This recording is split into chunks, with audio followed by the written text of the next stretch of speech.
রুমে ঢুকেই আয়াস মা মা বলে চিৎকার করছে।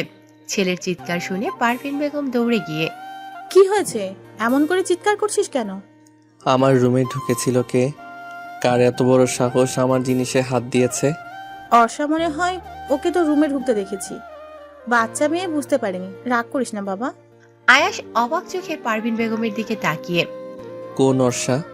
তোর ছোট ফুপির ছোট মেয়ে অর্ষা। কথাটা শুনেই আয়েশের মুখটা ছোট্ট হয়ে গেল। চুপ করে কি যেন ভাবতে লাগলো। আয়েশের ভাবনায় ছেদ ঘুরিয়ে পারভিন বেগম বলে উঠল, বর্ষাও এসেছে। একদম বর্ষা পিছনে লাগবি না, অনেকদিন পর এসেছে মেয়েটা। বর্ষা এসেছে শুনে আয়েশের চোখ দুটো ছলছল করে উঠল। বর্ষা কোথায় মা? ছাদে আফরিন আর আনিকার সাথে আড্ডা দিচ্ছে। আফরিন আর আনিকা আয়েশের আপন বোন। আফরিন আয়েশের 2 বছরের ছোট, আর আনিকা বর্ষার বয়সী। পারভিন বেগমের কথাটা শেষ হতে না হতে আয়াস দৌড়ে ছাদে গেল। ছাদের সিঁড়ি বেয়ে আয়াস উপরে উঠছে আর বর্ষাকে দেখছে। কত বছরের অপেক্ষা বর্ষাকে একটা বার দেখার।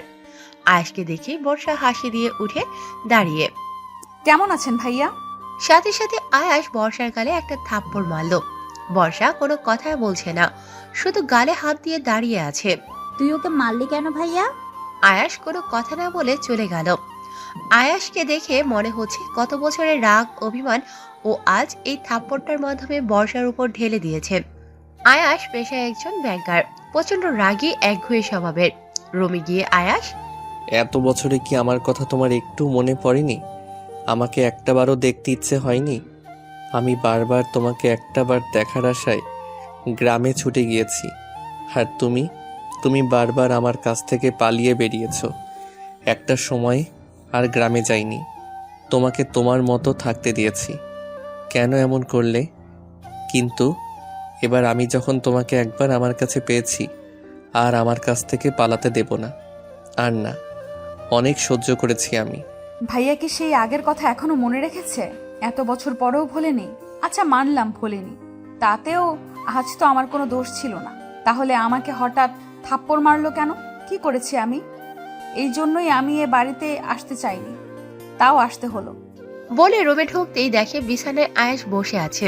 বিছানায় আয়াসকে দেখেই বর্ষা থতমত খেয়ে রুম থেকে বেরিয়ে যাবে, এমন সময় আয়াস এসে বর্ষাকে শক্ত করে জড়িয়ে ধরল। কি করছেন কি? ছাড়ুন। বর্ষা আয়াসকে ছাড়ানোর অনেক চেষ্টা করলো, কিন্তু পারল না। আমি কি এতটাই খারাপ? কেন করলে এমন? কেন এত বছর আমার থেকে এত দূরে দূরে ছিলে? কেন এত বছর আমাকে এত কষ্ট দিলে? কি অন্যায় ছিল আমার? দেখুন, আমরা এখন আর ছোট নেই, আর সম্পর্কে আপনি আমার মামাতো ভাই। আপনাকে আমি যথেষ্ট সম্মান করি, আর মামাতো ফুফাতো ভাই বোনের মধ্যে মোটেও এইসব কাম্য নয়। বর্ষার কথায় আয়েশের মাথায় যেন আকাশ ভেঙে পড়ল। আয়েশের কলিজাটা যেন ছিঁড়ে যাচ্ছে। আয়েশ বর্ষাকে ছেড়ে দিয়ে ওর দিকে করুণ দৃষ্টিতে তাকিয়ে, আমি শুধুই তোমার মামাতো ভাই? তাছাড়া আর কি? আয়েশ মুহূর্তের মধ্যে নিজেকে সামলে নিয়ে, নিজের বউকে যে আমি নিজের বোন বলে মনে করব, এত বড় বোকাও নই আমি। বলে বিছানায় শুয়ে পড়ল। কিসের বউ? আমি আপনার বউ না। ওই বিয়ে আমি মানি না, ওটা জাস্ট খেলার ছলে হয়ে গিয়েছিল। তাহলে আমাদের বিয়ের কথাটা মনে আছে তোমার? কিন্তু এই বিয়েটা তো তুমি মানো না। তাহলে কেন মনে রেখেছো এই বিয়েটার কথা? আর এত বছর আগের কথা তো তোমার মনে থাকারও কথা না। আর এই ঘটনাটা যখন ঘটেছিল তখন তো তুমি খুব ছোট ছিলে, এমনিও তো তোমার মনে থাকার কথা না, যদি না ঘটনাটা তোমার কাছে গুরুত্বপূর্ণ হয়। আয়েশের কথা শুনে বর্ষা থতমত খেয়ে গেল। কি উত্তর দেবে ও? সত্যিই তো এই ঘটনা ও এত পরিষ্কারভাবে মনে রেখেছে কেন? কোনো উত্তর নেই ওর কাছে, তাই দ্রুত কথা ঘোরানোর জন্য বর্ষা, আপনি এখানে শুয়েছেন কেন? কেউ এসে দেখে ফেললে কি ভাববে? তাছাড়া আমি আর আনিকা একসাথে ঘুমাবো, ও যে কোনো সময় এসে যাবে। উঠুন এখান থেকে, উঠুন। আয়েশ উঠে বেরিয়ে যেতে যেতে, দেখতে শুনতে তো ভালোই হয়েছ। সেই বহু বছর আগেও তোমাকে দেখে তোমার উপর ফিদা হয়ে গিয়েছিলাম, আজ আবার নতুন করে হলাম। বলে রুম থেকে বেরিয়ে গেল। আয়েশ চলে যেতে যেন বর্ষা হাঁপ ছেড়ে বাঁচল। বর্ষা অনার্স 2য় বর্ষে পড়ে। দেখতে আহামরি অত সুন্দর নয়, কিন্তু চেহারায় অসম্ভব একটা মায়া আছে। কাহিনীটা শুরু হয়েছে আজ থেকে 16 বছর আগে। বর্ষার বড় খালামণি মানে আয়াসের বড় ফুপির মেয়ে নিপার বিয়ের উপলক্ষে আয়াস, আদিব, ওদের মা বাবা বোনেরা গ্রামে আসে। তখন বর্ষার বয়স বেশি হলে 4 বা 5 বছর। আয়াস আর আদিবের বয়স 10 বছর। আয়াস বর্ষার বড় মামার ছেলে আর আদিব বর্ষার ছোট মামার ছেলে, মানে আয়াসের কাকাতো ভাই। আয়াস আর আদিব এক বয়সী। ওরা এক বাড়িতেই থাকে। বাড়িতে ঢুকেই সবাইকে সালাম জানায়। বর্ষার মা গিয়ে পারভিন বেগমকে জড়িয়ে ধরে। এতদিন পরে আমাদের কথা মনে পড়লো ভাবি, তাও তো আসতে না। এই বিষয়টা যদি না হতো। আরে না, সবাই কথাই মনে পড়ে খুব, শুধু সময় আর সুযোগের অভাব। তা আমাদের টুনটুনি কোথায়? তখনই রুনা বেগমের পেছন থেকে গুটি গুটি পায়ে বেরিয়ে আসে ছোট্ট বর্ষা। চেহারায় অদ্ভুত একটা মায়া।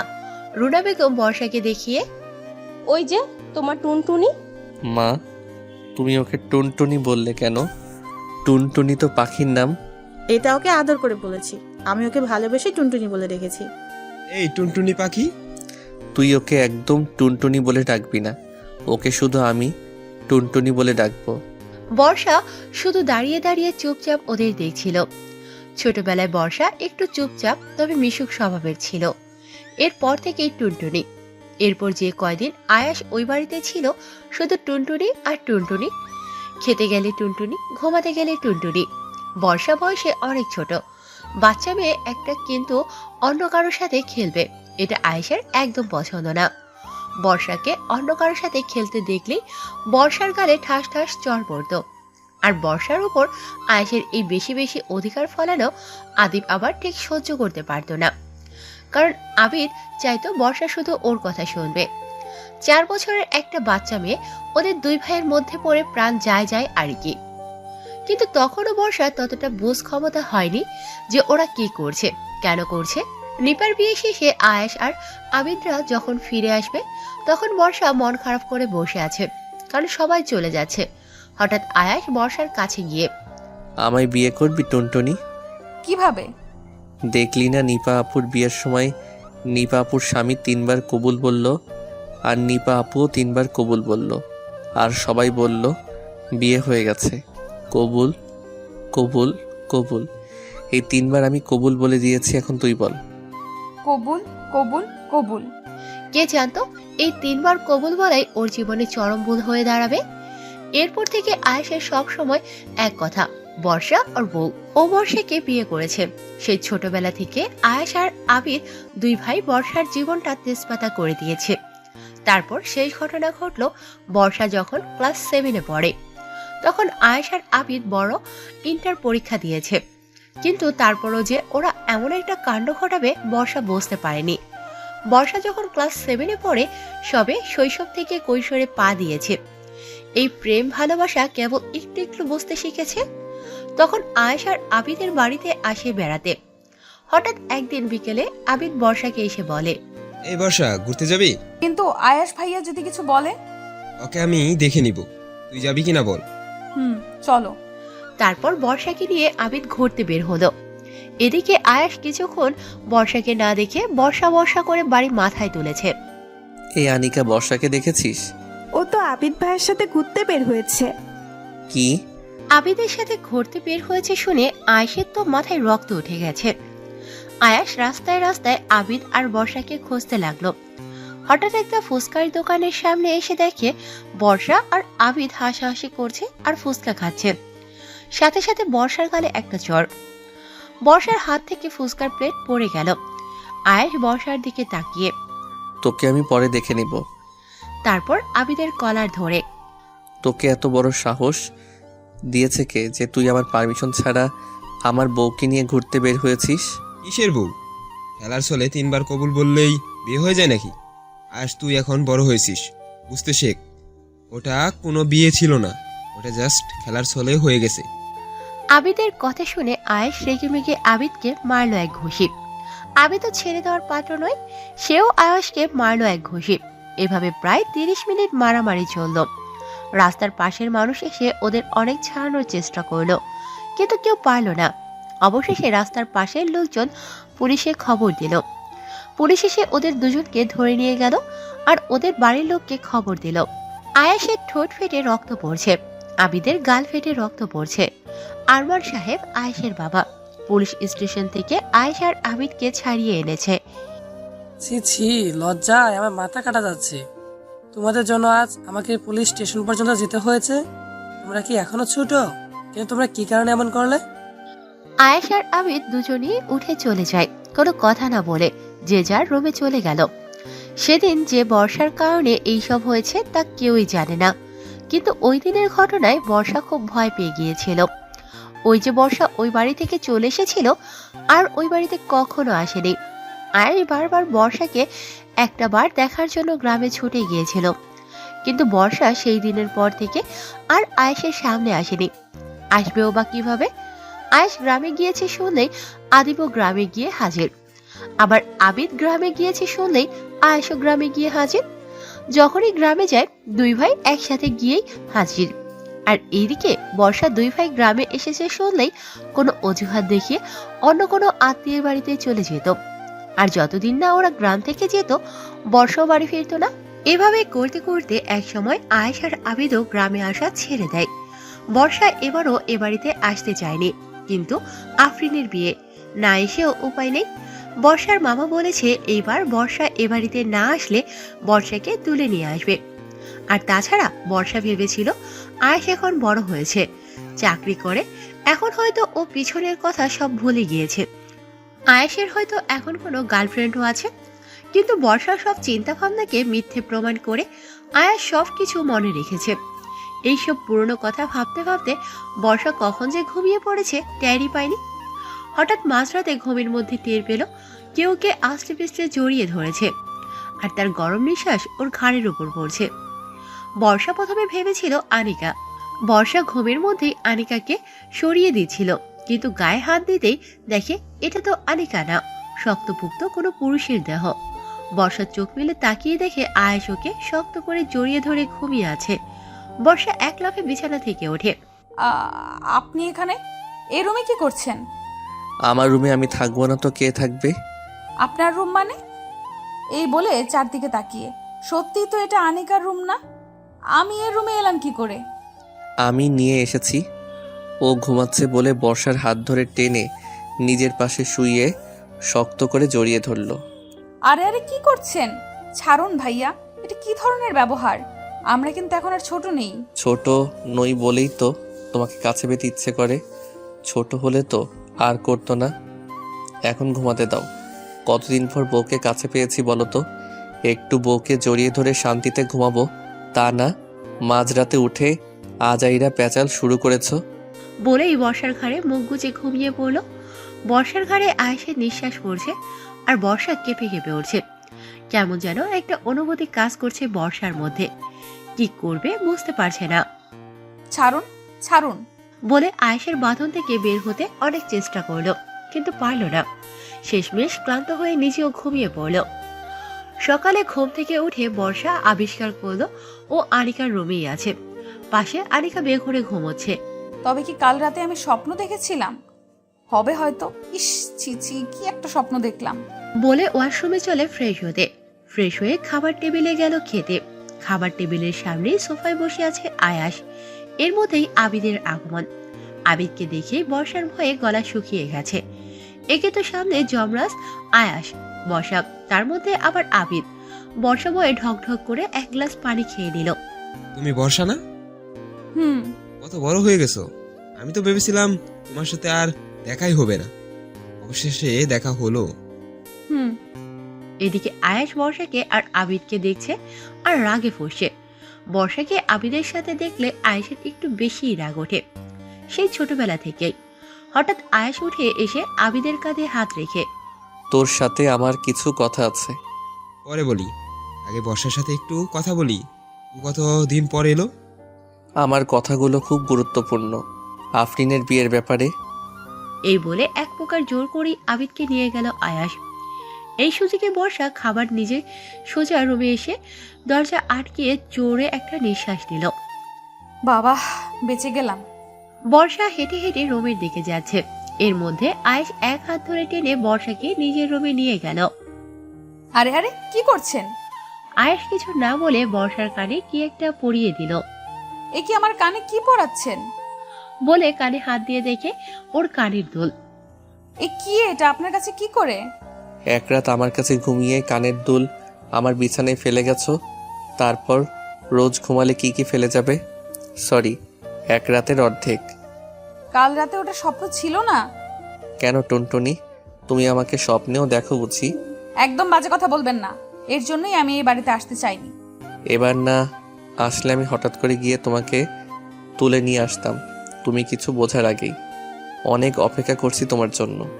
ভাইয়া, আমি তো আপনার বোনের মতো, তাই না? ওটা বোন হবে না টুনটুনি, বউ হবে। ভাইয়া, মামি ডাকছে। বলতেই আয়াস যে দরজার দিকে তাকালো বর্ষাধর। আয়াস বোকার মতো বর্ষার দিকে তাকিয়ে। আমার থেকে পালিয়ে আর কত দূরই বা যাবে? একবার যখন আমার কাছে এসেই পড়েছো, আর আমি তোমাকে আমার কাছ থেকে পালাতে দেব না টুনটুনি। বর্ষা রুমে এসে এদিক থেকে ওদিক পায়চারি করছে আর ভাবছে কি করা যায় এখন, কিভাবে এই আয়াসটার পিছু ছাড়ানো যায়। কি রে বর্ষা, কিছু হয়েছে?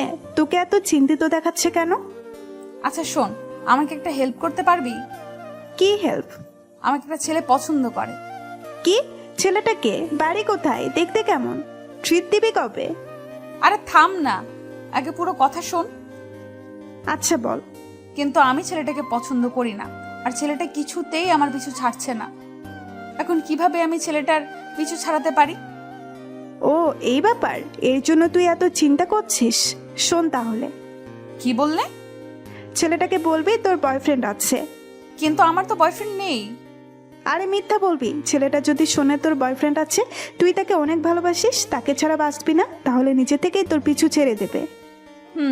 তা ঠিক বলেছিস। 5 মিনিট পর আয়াস সোফার উপরে বসে ল্যাপটপে কি যেন করছে। বর্ষা আয়াসের পাশে গিয়ে কাশি দিল। কাশি শুনে আয়াস বর্ষার দিকে তাকালো। আপনার সাথে আমার কিছু কথা আছে। আয়াস অবাক হয়ে বর্ষার দিকে তাকিয়ে। বলো। এখানে বলা যাবে না, রুমে আসুন। বলে রুমে চলে গেল। আয়াসও বর্ষার পিছু গেল। আয়াস রুমে ঢুকতেই বর্ষার দরজা আটকে দিল। ও বউটা দেখে আমাকে না দেখে আর থাকতে পারছে না, আবার দরজাও আটকে দিয়েছে। বউটার দেখে আমার কাছে আসার জন্য আর তর সইছে না। রাখুন তো আপনার বাজে কথা। তা যার জন্য ডেকেছিলাম, জানি না কথাটা শুনে উনি কিভাবে রিয়্যাক্ট করবে। যার রাগ ওনার, না না, ভয় পেলে চলবে না। ওনার পিছু ছাড়াতে হলে আমাকে বলতেই হবে। কি হলো? কোথায় হারিয়ে গেলে টুনটুনি পাখি আমার? আসলে আসলে আসলে আমার না বয়ফ্রেন্ড আছে, তাকে ছাড়া আমি বাঁচবো না, আর সেও আমাকে ছাড়া বাঁচবে না। আপনি শুধু শুধু আমাদের মাঝে আসবেন না, আপনি আমাকে ভুলে যান। কথাগুলো এক নিঃশ্বাসে বলে বর্ষা দম ছাড়ল। কথাগুলো শুনে মুহূর্তের মধ্যে আয়াসের চোখ রক্তবর্ণ ধারণ করলো। আয়াস সজোরে পাশের দেয়ালে এক ঘুষি মারল আর বর্ষাকে দেয়ালের সাথে চেপে ধরল। এবার আয়াসকে দেখে বর্ষা খুব ভয় পেয়ে গেল। বর্ষা ভয়ে ভয়ে একটা ঢোক গেলে। রাগ করবেন না ভাইয়া, আসলে ভালোবাসা এমনিই হয়ে যায়। আর আমি আপনাকে এই কথা বলতে চাইনি, কিন্তু এখন দেখছি না বলেও উপায় নেই, তাই। এই চুপ, একদম চুপ। আমাকে কি ভেবেছিস তুই তোর বয়ফ্রেন্ডের কথা বলবি আর আমি তোকে ছেড়ে দিব? ছেড়ে দিলে তো আগেই দিতাম। এখনো তোর জন্য অপেক্ষা করতাম নাকি? তোর জন্য আমি আমার ভাইয়ের গায়ে হাত তুলতেও 2 বার ভাবিনি। তাহলে একবার ভাব, আমি তোর বয়ফ্রেন্ডের কি করব? তোর বয়ফ্রেন্ডকে কেটে টুকরো টুকরো করে নদীতে ভাসিয়ে দিব। চিনিস আমাকে? তুই আমাকে ভালোবাসিস আর না বাসিস, তুই আমার। এত বছর নিজের শৈশব কৈশোর সব নষ্ট করেছি তোর জন্য। কলেজে কোনো মেয়ে আমার গা ঘেঁষে এসে কথা বলতে চাইলেও সাথে সাথে বলে দিয়েছে আমি বিবাহিত। আমার অফিসের সব স্টাফরা পর্যন্ত জানে আমি বিবাহিত। আর তুই কিনা এখন বলছিস তোর বয়ফ্রেন্ড আছে? আমি অতটাও ভালো ছেলে না যে তুই বলবি তোর বয়ফ্রেন্ড আছে। আর আমি কেঁদে কেটে দেবদাস হয়ে তোকে নিয়ে গিয়ে তোর বয়ফ্রেন্ডের হাতে তুলে দেব, আর তাকিয়ে তাকিয়ে তোদের ভালোবাসা দেখব। এখানেই তোকে প্রেগনেন্ট করে দেব। তারপর বাচ্চার হাত ধরে গিয়ে তোর বয়ফ্রেন্ডের সামনে বলিস আমার বাচ্চার বাবা আয়াস। বলে বর্ষাকে ছেড়ে দিয়ে হন হন করে রুমের থেকে বেরিয়ে গেল। বর্ষা কোনো কথা বোঝে না, শুধু মুগ্ধ হয়ে আয়াসের কথাগুলো শুনছে। মানুষটা আমায় এতটা ভালোবাসে, সে ছোটবেলা থেকে আমার জন্য এত কিছু করেছে, আর আমি কখনো তাকে বুঝতে চাইনি। তাকে ভুল বুঝে সব সময় দূরে সরিয়ে রেখেছি। আমি জানি তুমি আমার থেকে বাঁচার জন্য মিথ্যে বলেছ। তুই মিথ্যে বলায় খুব কাঁচা টুনটুনি। তোমার চোখ দেখেই বুঝে গিয়েছিলাম তুই মিথ্যা বলছো। কিন্তু আমার খারাপটা লেগেছে এই জায়গায় যে তুমি আমার থেকে বাঁচতে চাইছো, দূরে যেতে চাইছো আমার থেকে। আমি কি এতটাই খারাপ? আমাকে একটু ভালোবাসা যায় না? বিকেলে সবাই মিলে আফরিনের বিয়ে শপিংয়ে যাচ্ছে। গাড়ির ড্রাইভিং সিটে বসেছে আয়াস, পাশের সিটে আবিদ, আর পিছনে আফরিন, আনিকা, বর্ষা, আবিদা, আবিদের বোন। বর্ষা বারবার আয়াসের দিকে তাকাচ্ছে আর ভাবছে। উনি কি এখনো আমার উপর রেগে আছে? আর আয়াস একটা বারের জন্য বর্ষার দিকে তাকাচ্ছে না, শুধু সামনের দিকে তাকিয়ে গাড়ি চালাচ্ছে। হঠাৎ বর্ষা, ভাইয়া। তোমার কি কোনো বয়ফ্রেন্ড আছে? আবিদের প্রশ্নটা শুনে বর্ষা চুপসে গেল। কি উত্তর দেবেও? পাশেই ও আয়াস বসে আছে। আজ সকালে আয়াসকে বলেছে ওর বয়ফ্রেন্ড আছে, আর ও ওর বয়ফ্রেন্ডকে খুব ভালোবাসে। মাঝখান থেকে, আরে না ভাইয়া, ওর কোনো বয়ফ্রেন্ড নেই। একটা মজার ঘটনা শোনো। কি? বর্ষাকে নাকি কোনো ছেলে পছন্দ করে। কথাটা বলার সাথে সাথে আয়েশ আর আবিদ দুজনেই বর্ষার দিকে তাকালো। বর্ষা বারবার আনিকাকে ইশারা করছে, কিন্তু আনিকা কিছু শুনছেই না। আরে বর্ষা, লজ্জা পাচ্ছিস কেন? এখানে তো তোর কোনো দোষ নেই। এই মেয়েটা আজ আমাকেও মারবে আর নিজেও মরবে। তা যা বলছিলাম, একটা ছেলে বর্ষাকে পছন্দ করে। সে কিছুতেই বর্ষার পিছু ছাড়ছিল না। তারপর বর্ষা আমার কাছে আসলো কিভাবে ছেলেটার পিছু ছাড়ানো যায়। আমি বর্ষাকে বুদ্ধি দিলাম, তুই ছেলেটাকে বলিস তোর বয়ফ্রেন্ড আছে, তাহলেই ও তোর পিছু ছেড়ে দিবে। আমি ভালো বুদ্ধি দিয়েছি না আয়াস ভাইয়া? কথাগুলো শোনা মাত্রই আয়াস অগ্নিদৃষ্টিতে একবার আনিকার দিকে তাকালো, একবার বর্ষার দিকে। মনে হচ্ছে এখনই ওদের দুজনকে পুড়িয়ে ছাই করে দেবে। হারে বর্ষি, আয়াস ভাইয়া আমাদের দিকে এভাবে তাকাচ্ছে কেন? কারণ আমাদের দুজনের কপালেই আজ দুঃখ আছে। কেন? আমরা কি করেছি? তা পরেই বুঝবি। ছেলেটা তোমার পিছন ছেড়েছে? না হয় আমাকে একবার ছেলেটার নাম বলো, মেরে ওর হাড়গোড় ভেঙে ফেলবো। কি বলিস আয়াস? আয়াস একবার আবিদের দিকে অগ্নিদৃষ্টিতে তাকিয়ে আবার সামনে তাকালো। এই না হলে ঘরের শত্রু বিভীষণ আমার নিজের বোন আমার বউকে বুদ্ধি দেয় কিভাবে আমার পিছন ছাড়াবে, আর আমার ভাই মেরে আমার হাড়গোড় ভেঙে দেওয়ার কথা বলছে। শপিং মলে আবিদ একটা শাড়ি নিয়ে এসে, বর্ষা, এই শাড়িটায় তোমাকে খুব মানাবে। আয়াস এসে আবিদের হাত থেকে শাড়িটা নিয়ে, আবিদ, তোর চয়েস এত খারাপ, তুই শেষ পর্যন্ত এমন একটা শাড়ি চয়েস করলি?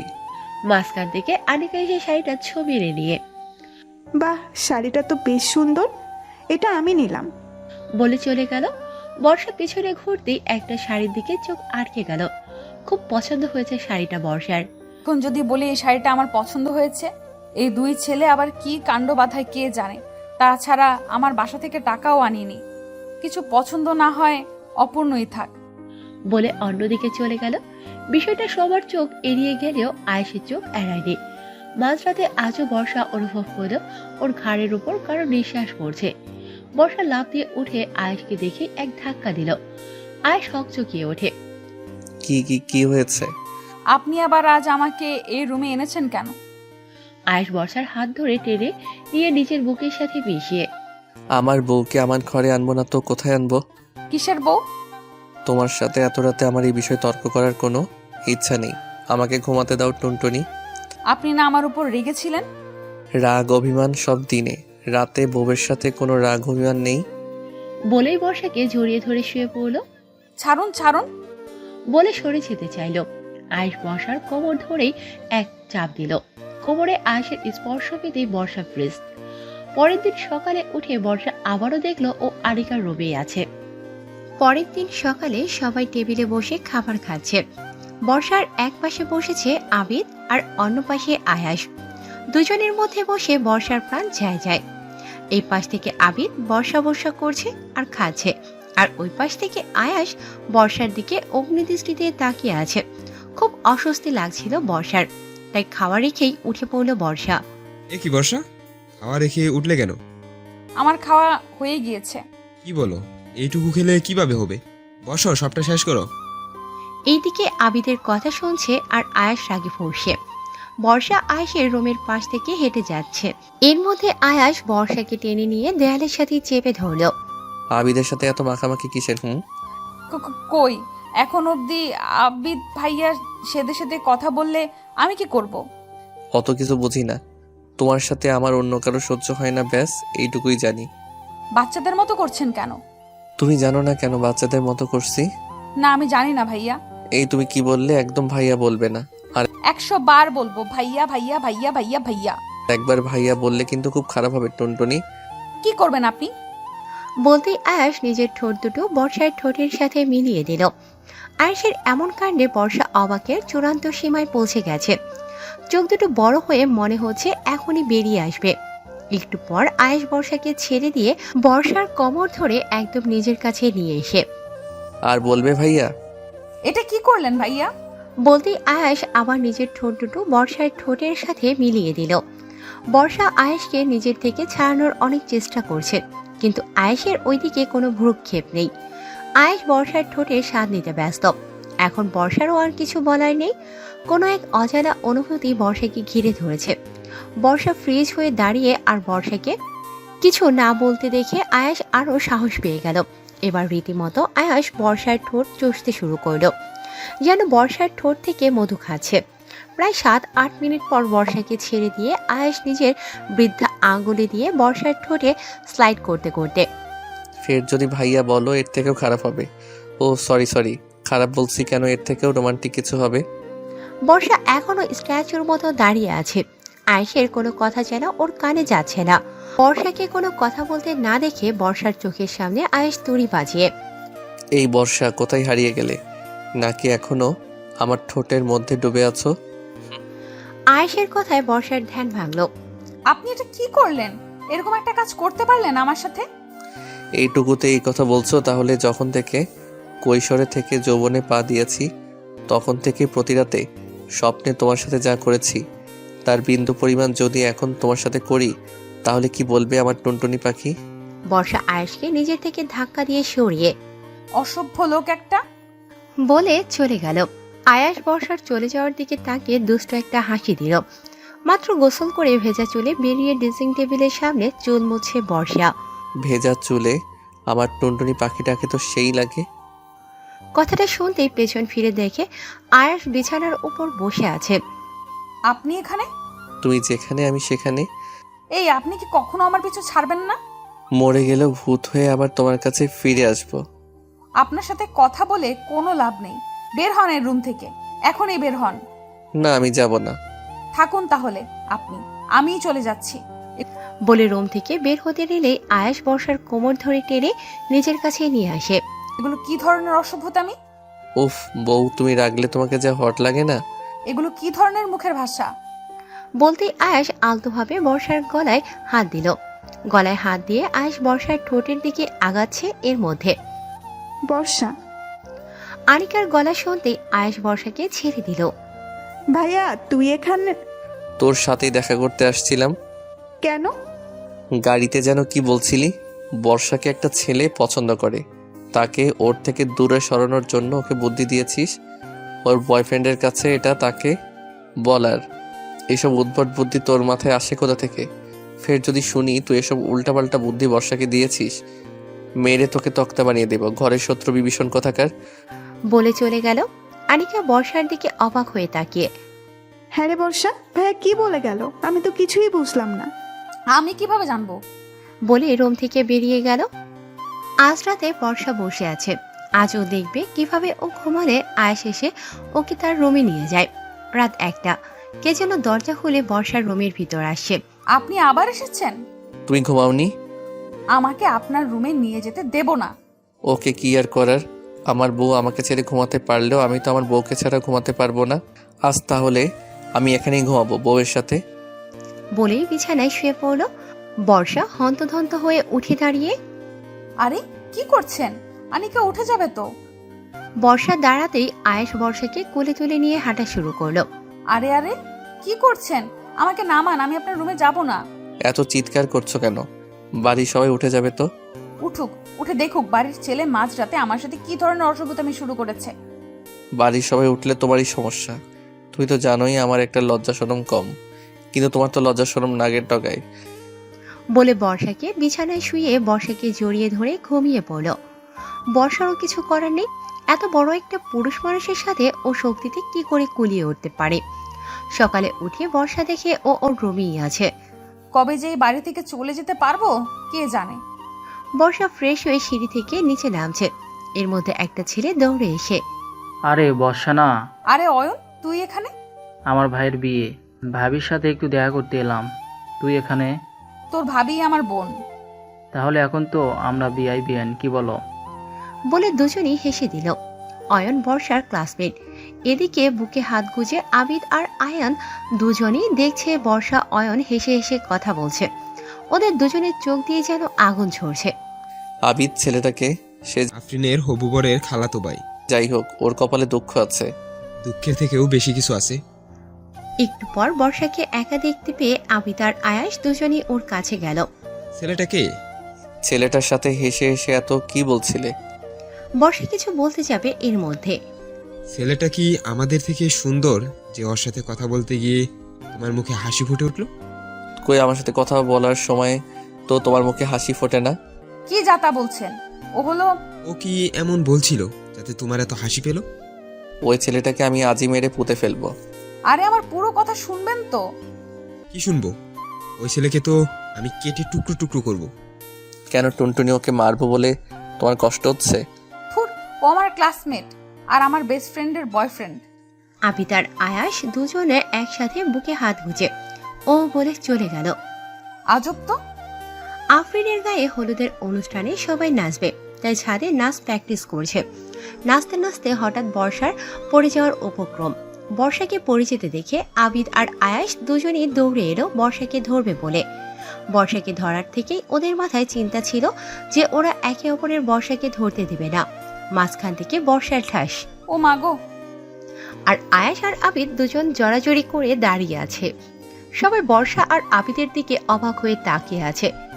বর্ষাও আবিদ আর আয়েশের দিকে হা করে তাকিয়ে আছে।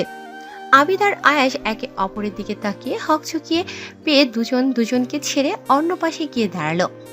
বর্ষা পায়ে একটু ব্যথা পেয়েছে, তাই ছাদে একটা চেয়ারে বসে বসে সবার নাচ দেখছে।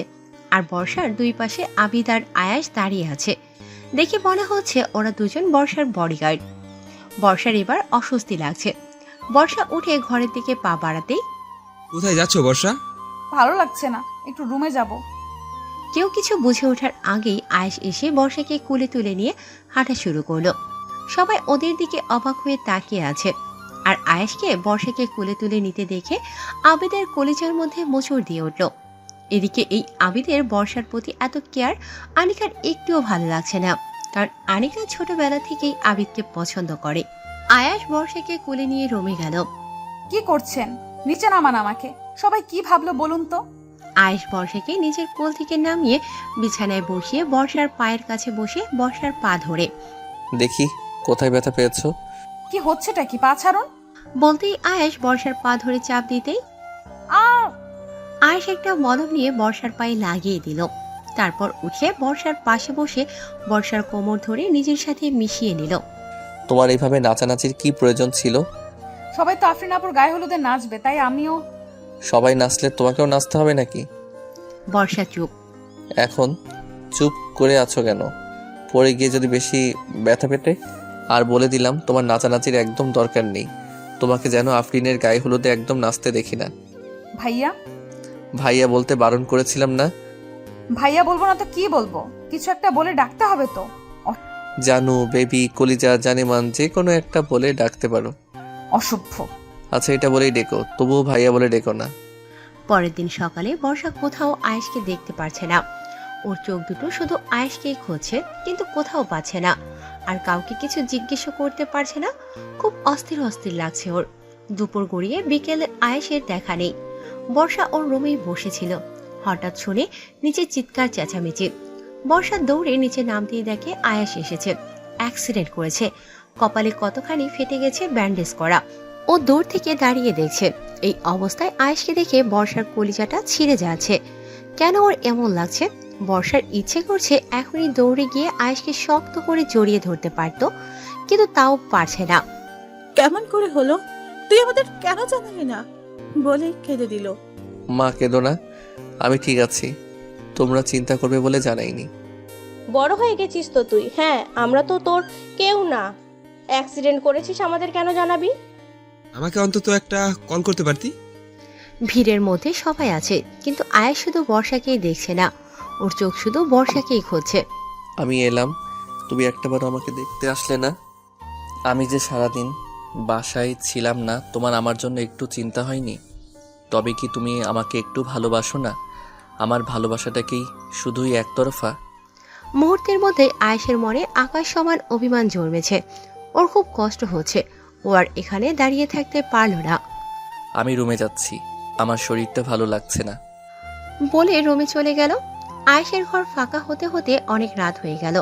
এক প্রকার জোর করে আয়েশ সবাইকে বাইরে বের করে দিল, কারণ আয়েশ এখন একটু একা থাকতে চায়। ওর কিচ্ছু ভালো লাগছে না। তুমি কি এখনো আমার অ্যাক্সিডেন্টের খবর পাওনি? একটাবার আমাকে দেখতেও আসলে না। মাঝরাতে সবাই আয়েশের ঘর থেকে চলে যেতে বর্ষা পা টিপে টিপে আয়েশের ঘরে ঢুকলো। ঘরে ঢুকে দেখলো আয়েশ ঘুমোচ্ছে। যাক বাবা, পাচিটা ঘুমিয়েছে। এমনিতেই আমাকে দেখলেই শুধু আমার কাছে আসার বাহানা খোঁজে। আর এখন যদি দেখে আমি মাঝরাতে নিজে থেকে ওর রুমে এসেছি, তাহলে আবার অসভ্যতামি শুরু করবে। আয়েশ আসলে ঘুমায়নি, চোখ বন্ধ করেছিল। হঠাৎ রুমের মধ্যে কাউকে অনুভব করে চোখ মেলে দেখে বর্ষা। একটা মুচকি হাসি দিয়ে সাথে সাথে আয়েশ আবার চোখ বন্ধ করে নিল। তা অবশ্য বর্ষার চোখে পড়েনি। তা ম্যাডাম, এতক্ষণে আপনার আসার সময় হলো? বর্ষা আয়েশের কাছে গিয়ে আয়েশের মাথায় হাত বুলিয়ে দিল। আয়েশের এই অবস্থা যেন বর্ষার সহ্য হচ্ছে না। নিজের অজান্তেই ওর চোখ থেকে গড়িয়ে এক ফোঁটা পানি পড়ল আয়েশের মাথার উপর। আমার জন্য এত কষ্ট পাচ্ছ তুমি? আর বলো আমাকে ভালোবাসো না? আজ অ্যাক্সিডেন্টটা না করলে তো জানতেই পারতাম না আমার টুনটুনি পাখিটা আমায় এত ভালোবাসে। আমার এই সামান্য একটু আঘাতের জন্য সে কাঁদছে। এর জন্যই বলে আল্লাহ যা করে ভালোর জন্যই করে। বর্ষার হঠাৎ চোখ পড়ল আয়েশের ঠোঁটের দিকে। আয়েশের ঠোঁটের দিকে তাকিয়ে বর্ষার যেন নেশা লেগে যাচ্ছে। ইচ্ছে করছে এই ঠোঁটের স্বাদ নিতে। সাত পাঁচ না ভেবে বর্ষা নিজের ঠোঁট দুটো আয়েশের ঠোঁটের সাথে মিলিয়ে দিল। বর্ষার এমন কাণ্ডে আয়েশ তো অবাকের চূড়ান্ত সীমায় পৌঁছে গেছে। আমি স্বপ্ন দেখছি না তো? এরপর তুমি বলবে আমাকে ভালোবাসো না? না না, এখনই চোখ খোলা যাবে না।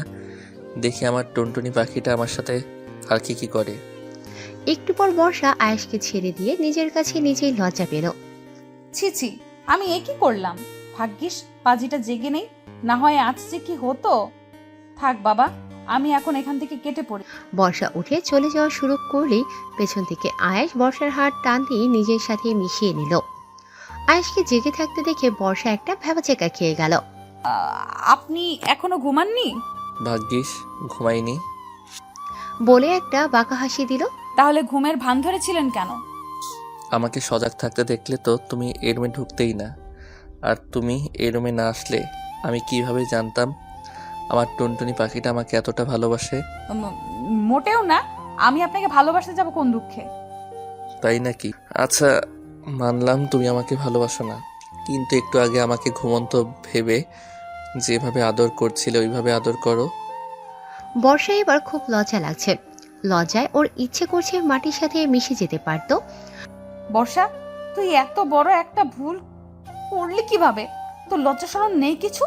একটু আগে একটা ছেলেকে ছি ছি ছি। কি হলো, করো। না, আমি পারবো না। ছাড়ুন তো। পারবে না শিওর তো? ওকে। বলে বিছানা থেকে উঠে বসে নিজের মাথায় ব্যান্ডেজ খোলা শুরু করলো। এ কি করছেন? একটু আগে যেটা বললাম সেটা না করলে আমি এই ব্যান্ডেজ খুলে ফেললাম, আমি মরি বাঁচি তাতে কারো তো কিছু যায় আসে না, তাই না? আপনি তো একটা মানুষ বটে। আচ্ছা, করছি। এই তো টুনটুনি লাইনে আসছো। আমি জানতাম তুমি আমার কষ্ট হবে এমন কিছু করতে পারবে না। চোখ বন্ধ করুন। চোখ বন্ধ করতে হবে কেন? একটু আগেই তো করলা। তখন আপনার চোখ বন্ধই ছিল। এখন একটু চোখ খোলা অবস্থায় দাও না, আমি একটু দেখি। না, চোখ বন্ধ না করলে আমি পারবো না, আমি গেলাম। আচ্ছা আচ্ছা, এই নাও, চোখ বন্ধ করছি। বলে চোখ বন্ধ করে নিল।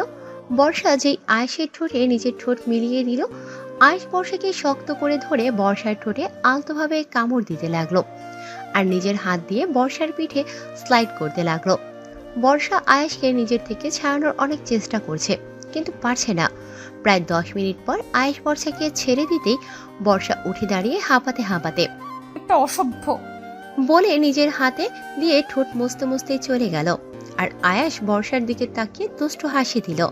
এবার টুনটুনি পাখি আমার কাছ থেকে কোথায় পালাবে? আমি তো অলরেডি তোমাকে আমার খাঁচায় বন্দি করে ফেলেছি। এখন শুধু তোমার নিজের মুখ থেকে স্বীকার করানোর পালা। সকালে খাবার টেবিলে সবাই খেতে বসেছে।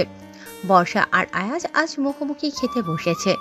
রোজ তো এই পাজিটা আমার পাশে বসে, আজ মুখোমুখি খেতে বসেছে। কাহিনীটা কি? একটু পর খাওয়ার মধ্যে বর্ষা অনুভব করছে কেউ টেবিলের নিচ থেকে তার পা দিয়ে ওর পায়ে আস্তে আস্তে স্লাইড করছে। বর্ষা আয়েশের দিকে তাকাতেই আয়েশ একটা চোখ টিপ দিল আর মুসকি মুসকি হাসতে হাসতে। এই কাজ যে কে করেছে বর্ষার আর বুঝতে বাকি রইল না। ও, এই কারণে আজ আমার সামনে বসা হয়েছে। অসভ্য ছেলে একটা। এবার বর্ষার অসহ্য লাগছে। আয়েশ কতক্ষণ নিজের পা দিয়ে বর্ষার পায়ে চিমটি কাটছে, কতক্ষণ স্লাইড করেছে, কতক্ষণ ওর পা দিয়ে বর্ষার পা চেপে ধরছে। বর্ষা এবার খাবার অর্ধেক রেখে টেবিল থেকে উঠে পড়ল। এ কি বর্ষা, তুই উঠে পড়লি কেন? আমার পেট ভরে গেছে মামি। এখানে কি হচ্ছে হয়তো আবিদ একটু হলেও বুঝতে পারছে। ওর চোখে খারাপ লাগাটা স্পষ্ট, তাই আবিদও খিদে নেই বলে উঠে পড়ল। একটু পর বর্ষা বসে বসে টিভি দেখছে। এর মধ্যে পারভিন বেগম এসে বর্ষার হাতে একটা কফি ধরিয়ে দিয়ে, জামা এটা আয়াসকে দিয়ে আয়, আমার এদিকে অনেক কাজ আছে। কিন্তু মামি। আর কিছু বলার আগে পারভিন বেগম রান্নাঘরে চলে গেল। আমাকে দিয়েছে ওই পাজিটার ঘরে কফি দিয়ে আসতে। যাকে আমি এড়িয়ে চলতে চাই সেই বারবার আমার সামনে আসে। পোড়া কপাল আমার। বর্ষা কফি দিয়ে আসতেই আয়েশের রুমে ঢুকতেই দেখে আয়েশ কেবল গোসল করে বেরিয়েছে। মাথার চুল ভেজা, খালি গায়ে গলায় একটা টাওয়েল। আয়েশকে এভাবে দেখে বর্ষা হা হয়ে তাকিয়ে আছে, যেন আয়েশের ধ্যানে পড়েছে। আয়েশ সামনে এসে তুড়ি বাজাতেই বর্ষার ধ্যান ভাঙল। ওভাবে তাকিয়ে আছো কেন? আমার লজ্জা করে না বুঝি? এ তো ভূতের মুখে রাম নাম। আপনার আবার লজ্জা? মামি আপনার জন্য কফি পাঠিয়েছে। বলে টেবিলের ওপর কফি রেখে চলে যাওয়া শুরু করলো। আয়েশ গলায় টাওয়েলটা খুলে টাওয়েল জড়িয়ে বর্ষাকে নিজের কাছে নিয়ে এলো। কি হচ্ছে কি? কোথায় যাচ্ছ শুনি? কেন, কোনো কাজ আছে নাকি? আছে তো। কি কাজ? এই যে আমার গা মুছে দাও। আমি পারবো না। আচ্ছা, তুমি আমার গা মুছে দিলে না দিলে আমিও মুছবো না। এমনি কাল অ্যাক্সিডেন্ট করে আমার মাথা ফেটে গেছে, এখন আবার গা না মুছে দিলে আমার ঠান্ডা লাগবে, জ্বর আসবে, আমি মরে গেলেও বা কার কি? আপনি কিন্তু এখন রীতিমতো আমাকে ইমোশনাল ব্ল্যাকমেল করছেন। আমি ইমোশনাল ব্ল্যাকমেল করলেই বা কি? তুমি তো আমাকে ভালোবাসো না? টাওয়েল দিন, আমি মুছে দিচ্ছি। বর্ষা টাওয়াল দিয়ে আয়েশের গা মুছে দিচ্ছে আর আয়াস মুসকি মুসকি হাসে। আমার টুনটুনি পাখিটা এবার ভালোভাবে ফেসেছে। কাল আফরিনের গায়ে হলুদ, বাড়ি ভর্তি মানুষ। এত মানুষ কোথায় ঘুমাবে? ঠিক হলো আয়াস, আবিদ আর ওর 2 মামাতো ভাই এক রুমে ঘুমাবে। কথাটা শুনে আয়েশের মেজাজ আকাশ ছিল। ও কিছুতেই ওর রুমে কাউকে অ্যালাউ করবে না। আমার রুমে এত মানুষ ঘুমালে আমার বউটাকে আমার কাছে আনবো কিভাবে? সারাদিন আমার টুনটুনি পাখিটা আমার থেকে পালিয়ে বেড়ায়, রাত হলে একটু ভয় দেখিয়ে ব্ল্যাকমেইল করে আমার কাছে পাই। অনেক বারণ করা সত্ত্বেও কেউ আয়েশের কথা শুনল না। ওর রুমে ওরা 4 জন ঘুমালো। এদিকে বর্ষার রুমেও আজ অনেক মানুষ। এক রুমে 5টা মেয়ে ঘুমাবে। মাঝরাতে আয়েশ বিছানায় শুয়ে এপাশ ওপাশ করছে, ওর ঘুম আসছে না। এই কয়দিনেই টুনটুনি পাখিটা আমার অভ্যাসটা খারাপ করে দিয়েছে। ওকে না জড়িয়ে ধরে ঘুমালে আমার ঘুমই হয় না। যাক, আজ আর ওকে কাছে পাবো না তো যাই, অন্তত আমার টুনটুনি পাখিটাকে একবার একটু দেখে আসি। বলে পা টিপে টিপে রুম থেকে বেরিয়ে গেল। বর্ষার রুমের কাছে গিয়ে দেখে ওরা এখনো ঘুমায়নি।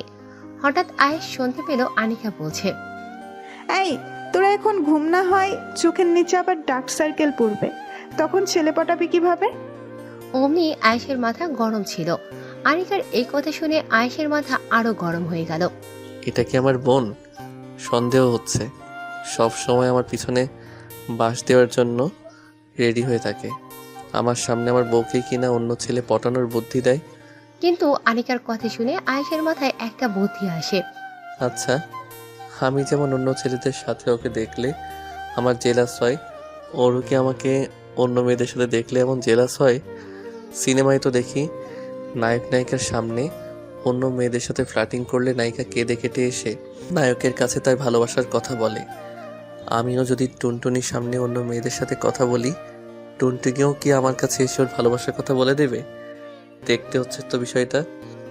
বলে একটা বাঁকা হাসি দিয়ে নিজের রুমে চলে গেল আয়াস। পরের দিন আফরিনের গায়ে হলুদ।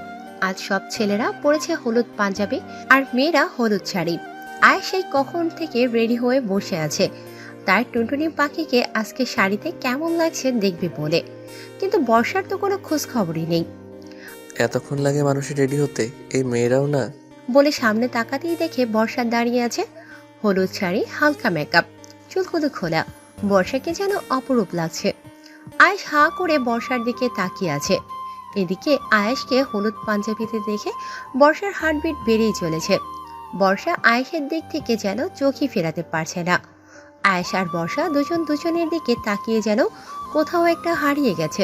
হঠাৎ না না, আমাকে এবার আমার কাজ শুরু করতে হবে, না হয় বর্ষার মনের কথা জানবো কিভাবে। এর মধ্যে হঠাৎ আয়েশের পাশ থেকে একটা মেয়ে যাচ্ছিল। এই যে মিস, আপনাকে না আজ খুব সুন্দর লাগছে। থ্যাঙ্কস, আপনাকেও খুব সুন্দর লাগছে। আপনার থেকে বেশি না। কি যে বলেন না, আপনার নাম্বারটা? তোকে নাম্বার দেব কেন?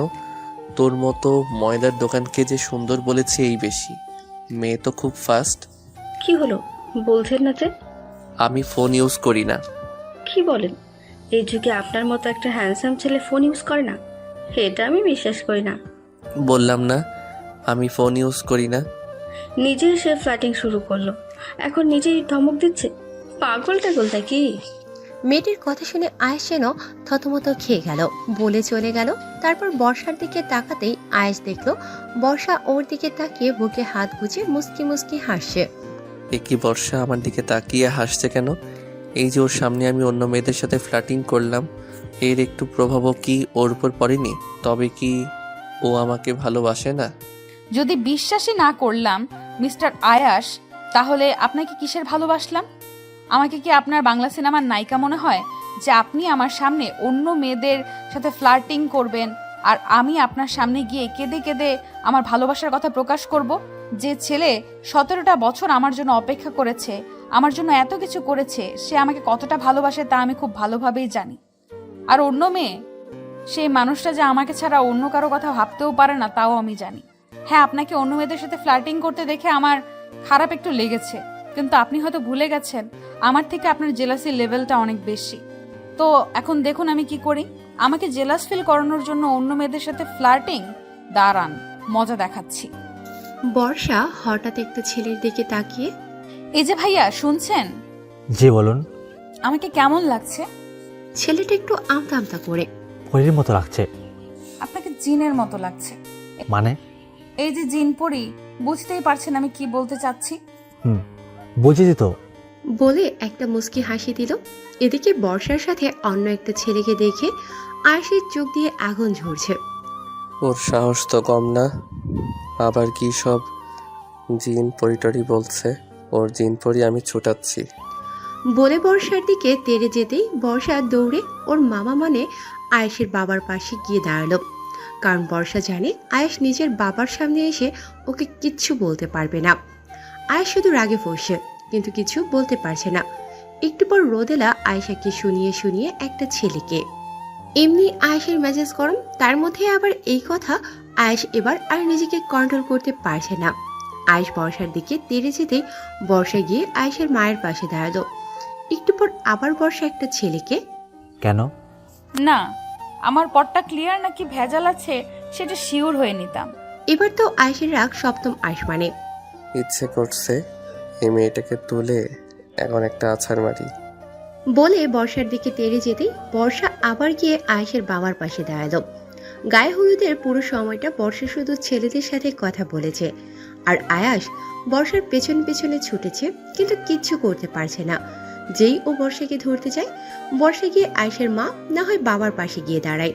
ভাই, তোকে এই বুদ্ধি কে দিয়েছিল যে বর্ষাকে জেলাস ফিল করানোর জন্য অন্য মেয়েদের সাথে ফ্লার্টিং করলেই ও এসে তোকে ভালোবাসার কথা বলে দিবে? আয়েশের মন বলে ওঠে। এটা তোর নিজের বুদ্ধি রে ছাগল।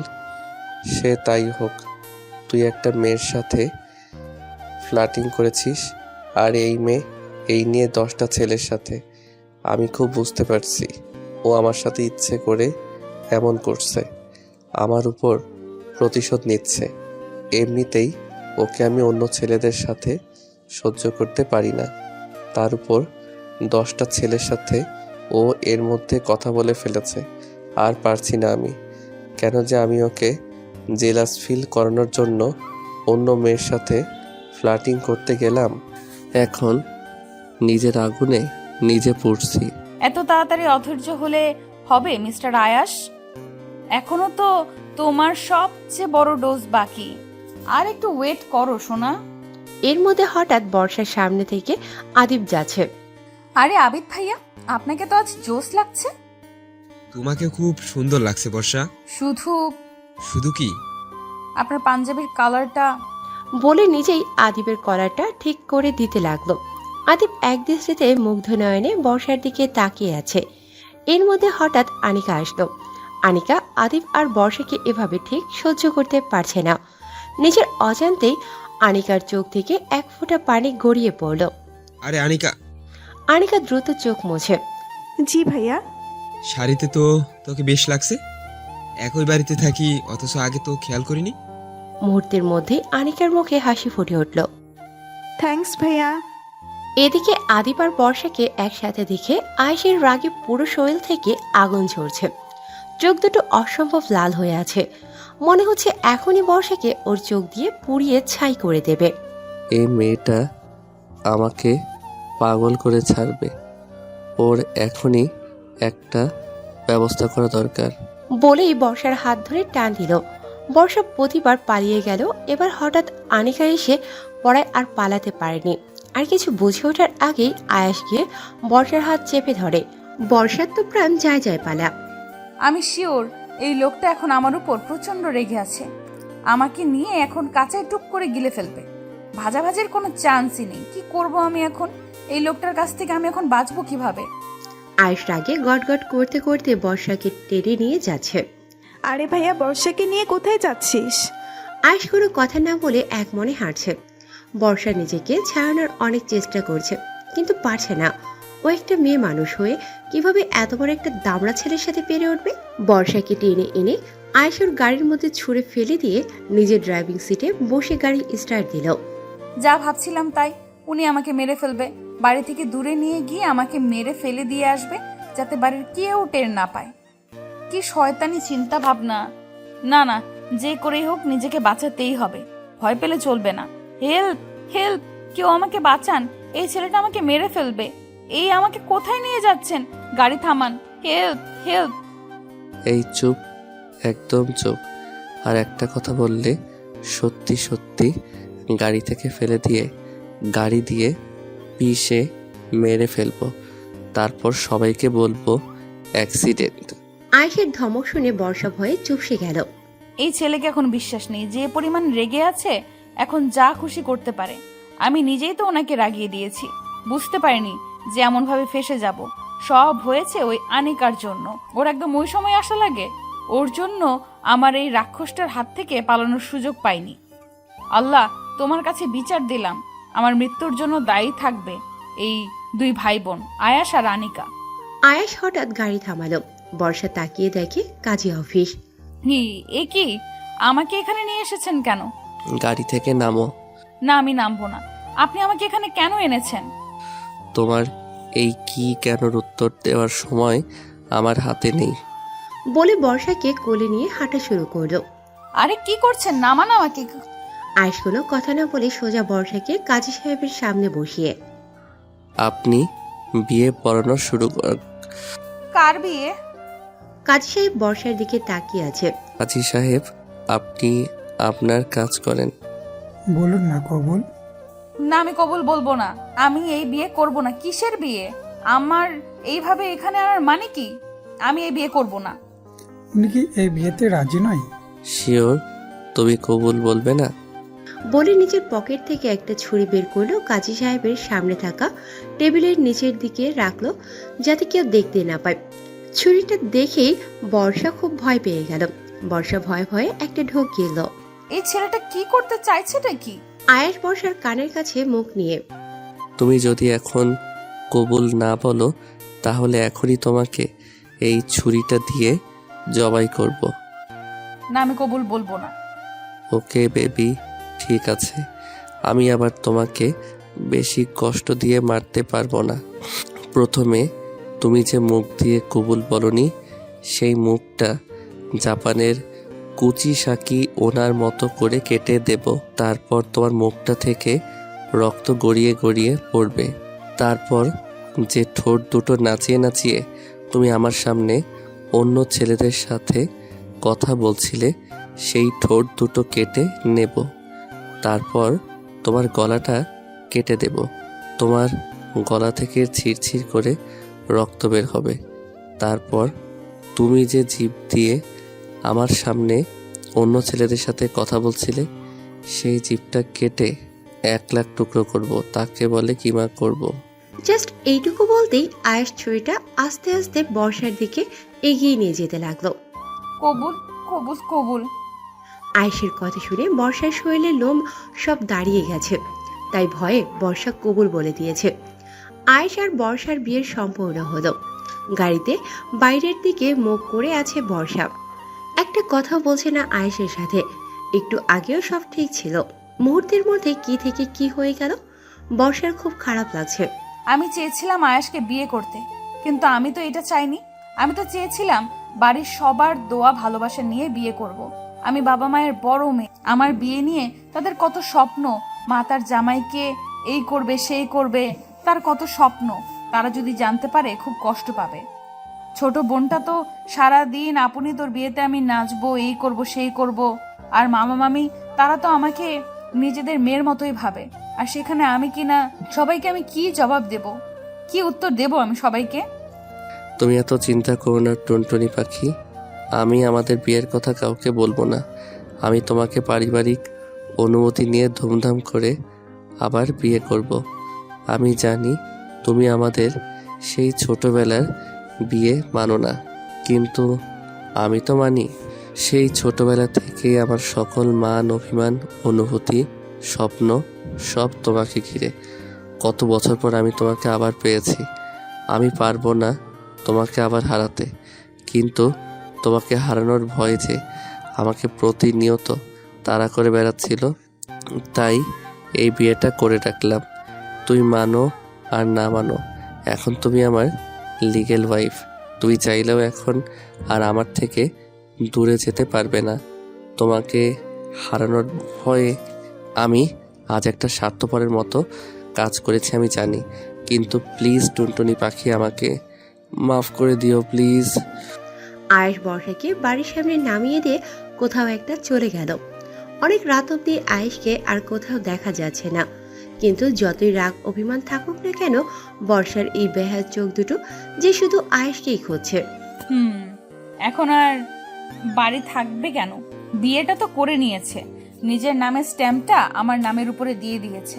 এখন আমি ওনার সম্পত্তি কিনা, এখন আর আমাকে চিনবে না। আর এই কয়দিন আমাকে পটানোর জন্য কত ঢং, সব ছেলেরাই এক। মাঝরাত বর্ষার রুমে ওরা 4-5 জন ঘুমিয়েছে। বিয়ে উপলক্ষে বাড়িতে অনেক মানুষ কিনা। বর্ষার কিছুতেই ঘুম আসে না, ও বিছানায় শুয়ে শুয়ে এপাশ ওপাশ করছে আর ভাবছে আজ কি থেকে কি হয়ে গেল। এর মধ্যে বর্ষা অনুভব করল কেউ ওর মাথায় হাত বুলিয়ে দিয়েছে। তাকিয়ে দেখে আয়াস। বর্ষা হকচকিয়ে ওঠে। আপনি এখানে?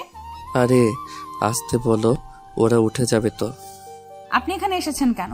তোমাকে নিতে। মানে? ভুলে গেলে আজ আমাদের বাসর রাত। বাসর রাতে আর কোন ছেলে বাসর রাতে পৌঁছারা থাকে বলো তো? আমি আপনার সাথে কোথাও যাব না। ভালোই ভালোই চলো বলছি, না হয় আমি কিন্তু বাড়ির সবাইকে আমাদের বিয়ের কথা জানিয়ে দেব।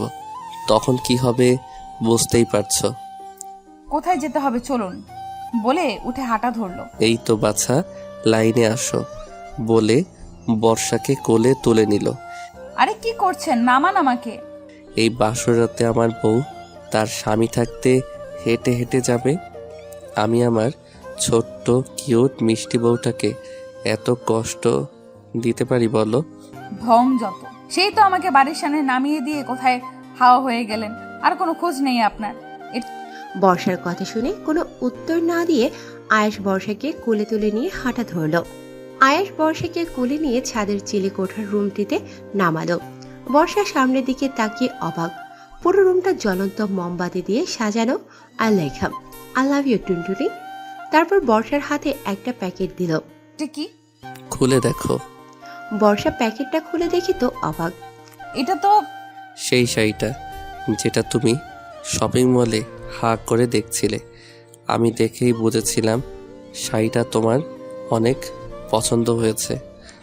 তখনই শাড়িটা কিনে নিয়ে এসেছিলাম, কিন্তু অপেক্ষায় ছিলাম যে সঠিক সময় তোমাকে শাড়িটা দেব।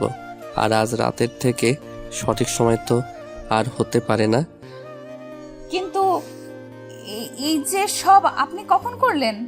ওই যে যখন তোমাকে বাসার সামনে নামিয়ে দিয়ে হাওয়া হয়ে গিয়েছিলাম, তখন আমার রুমে তো 3-4 জন ঘুমাবে, সেখানে তো তোমাকে নিতে পারবো না। আর আজ আমার বাসর রাত, কোনো মতেই আমার বাসর রাতে বউ ছাড়া থাকা যাবে না। কি করব ভাবতে ভাবতেই চিলেকোঠার ঘরটির কথা মনে পড়ল। হয়তো খুব সুন্দর কিছু করতে পারিনি, কিন্তু এইটুকু সময়ে যতটুকু পেরেছি করেছি। তা ময়লা ছিল এই ঘরটায়, সেইগুলো পরিষ্কার করতে করতে অনেক সময় চলে গেছে। না হয় আর একটু কিছু করতে পারতাম। আয়েশের কথা শুনে বর্ষার চোখ দুটো ছলছল করে উঠল। মানুষটা আমাকে এত ভালোবাসে? আমার উত্তরটা কিন্তু এখনো পেলাম না। কিসের উত্তর? এই যে লেখাটার, এটার তো একটা উত্তর আছে, তাই না? জানি না। আচ্ছা মানলাম জানো না, কিন্তু এখন কি আমরা আমাদের বাসরাতটা শুরু করতে পারি? মানে বোঝাচ্ছি তোমাকে। বলে বর্ষার কোমর ধরে টেনে নিজের কাছে নিয়ে আসলো। বর্ষার চুলগুলো ওর কানে গুজে দিয়ে, এখন আমি আমার বউকে আদর করব। কিসের বউ? আপনি আমাকে ভয় দেখিয়ে জোর করে বিয়ে করেছেন, এই বিয়ে আমি মানি না। তুমি মানো আর নাই মানো, এখন তুমি আমার লিগ্যাল ওয়াইফ। আর এখন আমার বউয়ের সাথে যে কোনো কিছু করার অধিকার আমার আছে। তুমি বুঝতেই পারছো আমি ঠিক কি বোঝাতে চাচ্ছি। উফ বউ, আমি আর পারছি না। আমি এই শীতে এই রাতে গোসল করতে পারবো না। ছি। বর্ষার কথা শুনে আয়াস খিলখিল করে হেসে উঠল। সিসি বউ, তুমি এত নোংরা কথা চিন্তা করো?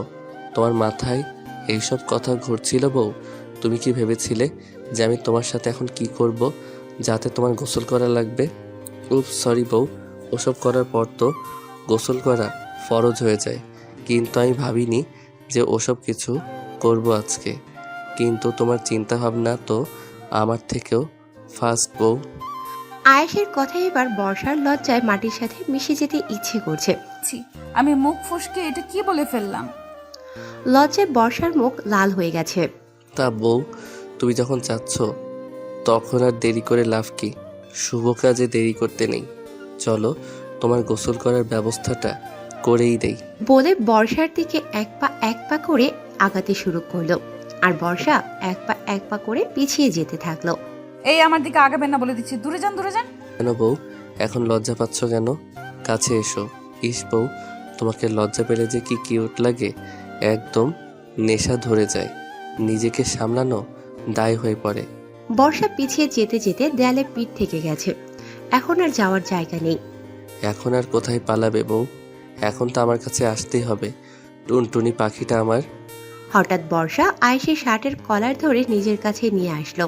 আমি আর পারছি না বেবি, কাছে এসো। বর্ষার হঠাৎ এমন কাণ্ডে আয়েশ হতভম্ব। বর্ষার কথা শুনে আয়েশের চোখগুলো গোল গোল হয়ে গেছে। আমি ভুল শুনলাম না তো? কি বলছে এইসব এই মেয়েটা? এবার আয়েশ এক পা করে পিছিয়ে যাচ্ছে, আর বর্ষা এক পা করে আয়েশের দিকে এগিয়ে যাচ্ছে। আয়েশ বর্ষাকে ওর দিকে এভাবে যেতে দেখে খুব ঘাবড়ে গেছে। আয়েশের কপালে বিন্দু বিন্দু ঘাম এসে জমা হয়েছে। কি হলো বেবি, ভয় পাচ্ছ কেন? আমি না তোমার বউ, আমাকে আদর করবে না শোনা? এখন দূরে যাচ্ছ কেন বেবি? Come on baby. হঠাৎ আয়েশকে ধাক্কা দিয়ে নিচে ফেলে দিল বর্ষা, তারপর আয়েশের গায়ের উপর উঠে বসলো। আলতোভাবে আয়েশের কপালের উপর থেকে আঙুল নামিয়ে আয়েশের বুকের কাছে আনলো। তারপর আয়েশের শার্টের বোতাম খুলতে শুরু করলো। আয়েশ একটা শুকনো ঢোক গিলে কি করছো? নিজের স্বামীকে আদর করছি, দেখছো না? তোমার আর আমার ফরজ গোসল করার ব্যবস্থা করছি। বেবি, ডিস্টার্ব করো না, আমাকে আদর করতে দাও। আয়েশ কল্পনায়ও কখনো বর্ষাকে এভাবে কল্পনা করেনি। হঠাৎ বর্ষার এমন রূপ ওর ঠিক হজম হচ্ছে না। ওর কোথায় যেন একটা খটকা লাগছে। একটু আগেই তো মেয়েটা খুব ভয় পাচ্ছিল। হঠাৎ কি হলো মেয়েটার? তবুও কিছু বলল না, কারণ বর্ষা আজ নিজে থেকে ওর কাছে আসতে চাইছে। ও চায় বর্ষার ভালোবাসার পরশে আজ পাগল হয়ে যেতে। কত বছরের অপেক্ষা আজ পূর্ণতা পাবে। বর্ষা আয়েশের শার্টটা খুলে ছুঁড়ে ফেলে দিল। তারপর আয়েশের বুকে নিজের মুখ ডুবিয়ে দিল। আহ বলে গগন বিদারী এক চিৎকার দিয়ে উঠল, কারণ বর্ষা ওর বুকে সজোরে কামড় বসিয়ে দিয়েছে। আয়েশের বুকে বর্ষার দাঁতগুলো একদম বসে গেছে। মনে হচ্ছে এখনই রক্ত বের হবে। কি ভেবেছিলেন আমি আপনাকে আদর করব? ইস, শখ কত সেগুড়ে বালি। ফের আমার কাছাকাছি আসার আগে আমার এই কামড়ের কথা মনে করবেন। বলে হনহন করে বেরিয়ে চলে গেল। আয়ের বর্ষার কামড়ের দাগের দিকে তাকিয়ে একটা মুচকি হাসি দিল। থাক না, তোমার এই কামড়টাই আমার আর তোমার জীবনের প্রথম রাতের চিহ্ন হিসেবে। তোমার এই দাঁতের দাগগুলো আমার বুকে ব্যথার চেয়ে আনন্দটাই বেশি দিয়েছে টুনটুনি। আজ আফরিনের বিয়ে। বর্ষা কাল আয়েশের দেওয়া শাড়িটা পরেছে। যদিও আফরিনের বিয়ের দিন বর্ষা লেহেঙ্গা পরবে বলে লেহেঙ্গা কিনেছিল, কিন্তু আজ ওর আয়েশের দেওয়া শাড়িটাই বেশি পরতে ইচ্ছে করছে। বর্ষা শাড়িটা পরে হালকা মেকআপ করে বিয়ে বাড়িতে ঘুরছে, আর কাল রাতের ঘটনাগুলো একের পর এক ভাবছে। কি থেকে কি হয়ে গেল, বাবা মাকে ও কি জবাব দেবে, এইসব। ও নিজের চিন্তা এতই মত্ত ছিল যে চারদিকে ওর কোনো খেয়াল নেই। হঠাৎ অসাবধানতা বশত ওর শাড়িটা একটু সরে গিয়ে পেটের কিছু অংশ দেখা যাচ্ছিল। ওদিকে ওর কোনো খেয়াল নেই, কিন্তু কতগুলো ছেলে ওর পেটের দিকে বাজে নজরে তাকিয়েছিল। আর এটা দেখে আয়েশের মাথায় রক্ত উঠে গেছে। ওর রাগ বা ওর নিজে কোনোটাই ওর নিয়ন্ত্রণে নেই। ও এখন কি করছে কিছুই ওর মাথায় নেই। হঠাৎ আয়েশ এসে বর্ষার হাত ধরে টানতে টানতে নিয়ে গেল। আরে আরে, কোথায় নিয়ে যাচ্ছেন আমাকে? আয়েশ কিছু না বলে বর্ষাকে রুমে এনে দেয়ালের সাথে চেপে ধরল। পরপুরুষকে নিজের শরীর না দেখালে বুঝি তোমার পেটের ভাত হজম হয় না? কি বলছেন এসব? এখন কিছু বুঝতে পারছো না? একটু আগে তো ঠিকই অন্য ছেলেদের পেট দেখিয়ে আকৃষ্ট করেছিলে। বর্ষা ওর পেটের দিকে তাকিয়ে দেখে শাড়ির কিছুটা অংশ সরে গিয়েছে। দেখুন, আপনি ভুল করছেন। এখন তো আমি ভুল করবই। আসলে তোমাদের মতো মেয়েদের বিশ্বাস করাই ভুল। আমাকে রেখে এখন পরকিয়া করতে চাইছিলিস, তাই অন্য ছেলেদের নিজের শরীর দেখিয়ে বেড়াচ্ছিলি। কথাটা সোজা গিয়ে বর্ষার কলিজায় আঘাত করেছে। না চাইতো ওর চোখ দিয়ে গড়িয়ে পানি পড়ছে। ওর সবচেয়ে কাছের মানুষটা কিছু না জেনে শুধুমাত্র রাগের বশে ওকে এত বড় একটা কথা বলতে পারলো। মুহূর্তের মধ্যে সব রাগ অভিমান এসে ভিড় করলো বর্ষার মধ্যে। বর্ষার রেগে গিয়ে দেখিয়েছি আমার পেট, দরকার পড়লে শাড়ি খুলে হাঁটবো, আপনার কি? তুই ভুলে যাচ্ছিস তুই আমার বিয়ে করা বউ।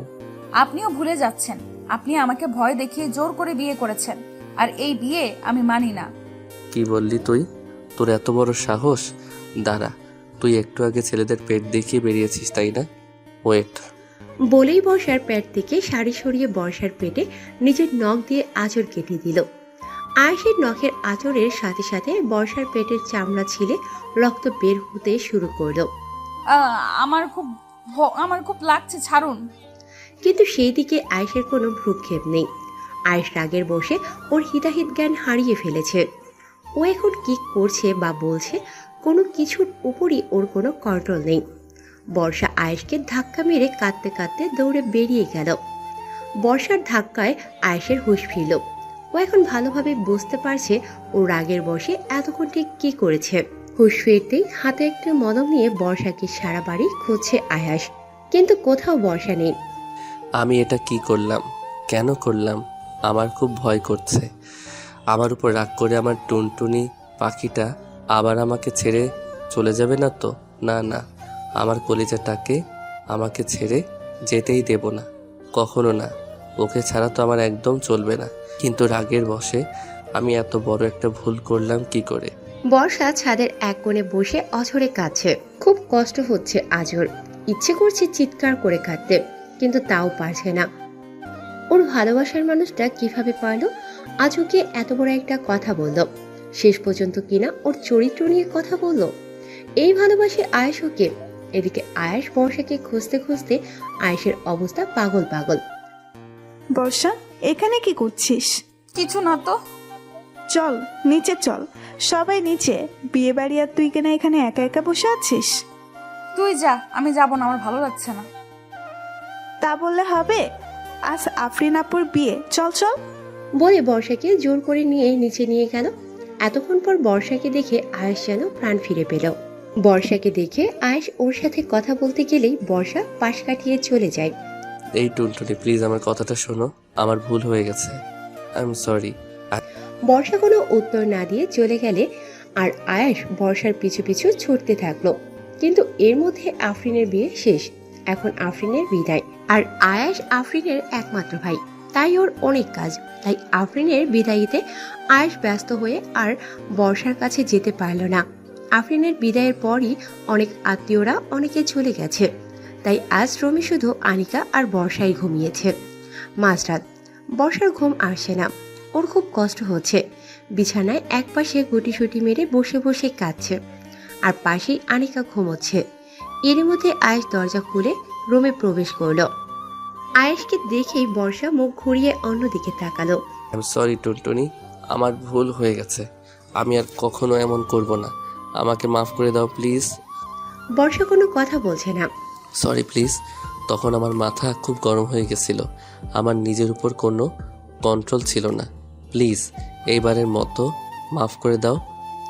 বর্ষা এবার চুপ। আমার সাথে কথা বলবে না, প্লিজ চুপ করে থেকো না, কিছু বলো। বর্ষা কথা বলছে না, ওর চোখ দিয়ে শুধু অঝরে পানি ঝরছে। প্লিজ কেঁদো না, তোমার চোখের পানি আমার সহ্য হয় না, আমি ভুল করেছি, আমাকে যা খুশি শাস্তি দাও, কিন্তু চুপ করে থেকো না, তোমার এই চুপ করে থাকা আমাকে বেশি কষ্ট দেয়, স্পিক আপ ড্যামিট। আয়েশের চিৎকার শুনে আনিকা ধরফড়িয়ে উঠে বসলো। এই দেখো টুনটুনি, আমি কান ধরছি, আমি আর এমন কখনো করব না, তবুও আমার সাথে কথা বলো, 1 2 3। আনিকা ঘুম থেকে উঠে আয়েশের অবস্থা দেখে হা হয়ে গেছে। যে ছেলে কখনো মাথা নত করেনি, আনিকা সহ বাড়ির ছোটরা যার সামনে কান ধরে উঠবোস করত, সে কিনা আজ বর্ষার সামনে কান ধরে উঠবোস করছে। আনিকা চোখ ডলে। আমি কি ভুল দেখছি নাকি ভাইয়া? তুই উঠেছিস? দেখ না বর্ষা আমার সাথে কথা বলছে না। তো তুমি সেই ছেলে বর্ষা, যার কথা বলেছিল যে বর্ষা ওকে পছন্দ করে? এখন কি ওইসব কথার সময় নাকি? আমি সেই ছেলে। তাহলে এখন বুঝতে পারছি যে ভাইয়া কেন ওই দিন আমার উপর রাগ করেছিল। এর জন্যই আমাকে সেদিন ঘরের শত্রু বিভীষণ বলেছিল। আয়েশ বর্ষাকে হাত ধরে টেনে রুমের বাইরে বের করে দিল। ঢং বন্ধ করুন, আমার চরিত্র তো খারাপ, তাহলে কেন এসেছেন আমার কাছে? আমাকে বিশ্বাস করে ভুল করেছেন, আর বিশ্বাস করতে হবে না আমাকে। কালই আমি এই বাড়ি থেকে চলে যাব, আর আমাদের বিয়ে হয়েছে কেউ তো আর জানে না। ডিভোর্স পেপারটা পাঠিয়ে দিয়েন, আমি সই করে দেব। ডিভোর্স? তোমাকে আমি কোনোদিন ডিভোর্স দেব না, মরে গেলেও না। তুমি আমার, শুধু আমার, তোমাকে আমি আমাকে ছেড়ে কোথাও যেতেই দেব না। বলে আয়েশকে আর কিছু বলতে না দিয়ে আয়েশের মুখের উপর দরজাটা বন্ধ করে দিল। বলে দরজার সামনে বসে পড়ল, যাতে বর্ষার রুম থেকে বের হলেই আয়েশ ওকে দেখতে পায় আর বর্ষা ওকে ছেড়ে না যেতে পারে।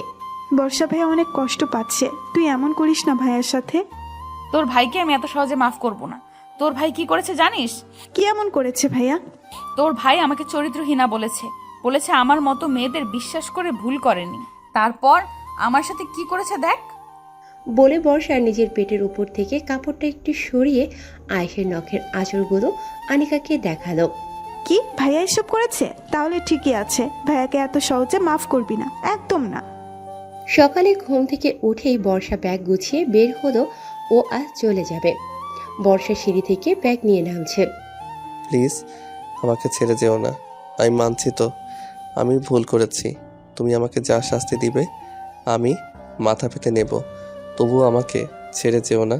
কিরে বর্ষা, সকাল সকাল ব্যাগ গুছিয়ে কোথায় যাচ্ছিস? চলে যাচ্ছি, আফরিন আপুর বিয়ের জন্য এসেছিলাম, বিয়ে শেষ চলে যাচ্ছি।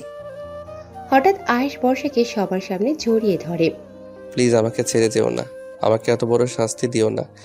এত বছর আমি তোমার জন্য অপেক্ষা করেছি, আমি এবার তোমাকে পেয়েও হারাতে পারবো না। বলছে আর বাচ্চাদের মতো কান্না করছে। বাড়ির সবাই হতবাক হয়ে আয়েশের কাণ্ড দেখছে। যে ছেলেকে কোনোদিন কাঁদতে দেখেনি, আজ সেই ছেলে বর্ষার জন্য কাঁদছে। যে ছেলের রাগের জন্য বাড়ির সবাই ওকে ভয় পায়, সেই ছেলে আজ বর্ষার রাগ ভাঙাতে ব্যস্ত। মা, ও মা, দেখো না, আমার টুনটুনি পাখিটা আবার আমাকে ছেড়ে চলে যেতে চাইছে। ও ফুপি, দেখো না, তোর মেয়ে কাল থেকে আমার সাথে কথা বলছে না। ওকে বলো না আমার সাথে একটু কথা বলতে। বলো না, এত রাগ করে না বউ, একটু কথা বলো না আমার সাথে। আমাকে গালাগালি করো, মারো, বকো, যা খুশি করো, তবুও একটু কথা বলো। তোমার এই চুপ থাকাটা আমার ভিতরে প্রচণ্ড যন্ত্রণা দিচ্ছে। বর্ষার সবার সামনে দাঁড়িয়ে থাকতে এবার কেমন যেন অস্বস্তি লাগছে। সবাই ওদের দিকে কেমন করে তাকিয়ে আছে। বর্ষা দ্রুত আয়েশকে সরিয়ে রুমে চলে গেল। আয়েশও বর্ষার পিছু পিছু গেল। বর্ষার দরজা আটকাবে, আয়েশ এমন সময় দরজাটা ধাক্কা দিয়ে ভিতরে ঢুকলো। এই টুনটুনি, কেঁদো না, তোমার চোখের পানি আমার একদম সহ্য হয় না। এর মধ্যে ভাইয়া তোদের বাবা নিচে ডাকছে। এসব কি হচ্ছে আয়াস? তোর বুদ্ধি জ্ঞান কি সব লোপ পেয়েছে? বর্ষার সাথে তুমি সবার এমন করছো কেন? ছি ছি আয়াস, তোর কাছ থেকে এটা আশা করিনি আমি। উনি না এখন আমাদের বিয়ের ব্যাপারে সব বলে দেয়, কি জবাব দেব আমি সবাইকে? সবাই খুব কষ্ট পাবে। আমি বর্ষাকে ভালোবাসি, আমি বর্ষাকে বিয়ে করতে চাই বাবা। তুমিও কি তাই চাও বর্ষা? এখন না, আমার টুনটুনি পাখিটা আবার না বলে দেয়। এমনি আমার উপর প্রচণ্ড রাগ করে আছে, তাহলে তো আমাকে বাধ্য হয়ে আমাদের বিয়ের কথাটা সবাইকে বলতে হবে, কারণ আমি আমার টুনটুনি পাখিটাকে কোনোভাবেই হারাতে পারবো না, কোনোভাবেই না। আমিও আয়েশকে বিয়ে করতে চাই। যাক, আলহামদুলিল্লাহ, আমার টুনটুনি পাখিটা এই বিয়েতে না করেনি। বর্ষা কোনো কথা বলছে না, শুধু কাঁদছে। বর্ষার কথা শুনে সবাই খুব খুশি। পারভিন বেগম অনেক আগে থেকেই চাইতো বর্ষাকে নিজের ছেলের বউ করতে, কিন্তু বর্ষা আয়েশকে একদম পছন্দ করতো না। আয়েশের জন্যই তো এত বছর এ বাড়িতে আসেনি। বর্ষা তাই পারভিন বেগমের মুখ ফুটে কিছু বলতেও পারতো না। এইদিকে এক কোণে দাঁড়িয়ে দাঁড়িয়ে সবটা দেখছিল আবিদ। ওর বুকটা ফেটে যাচ্ছে আজ, খুব কষ্ট হচ্ছে ওর। ও তো এত বছর ধরে বর্ষাকে ভালোবেসে আসছে, ও চেয়েও ওর ভালোবাসার মানুষটাকে আজ কিছু বলতে পারছে না, আটকাতে পারছে না।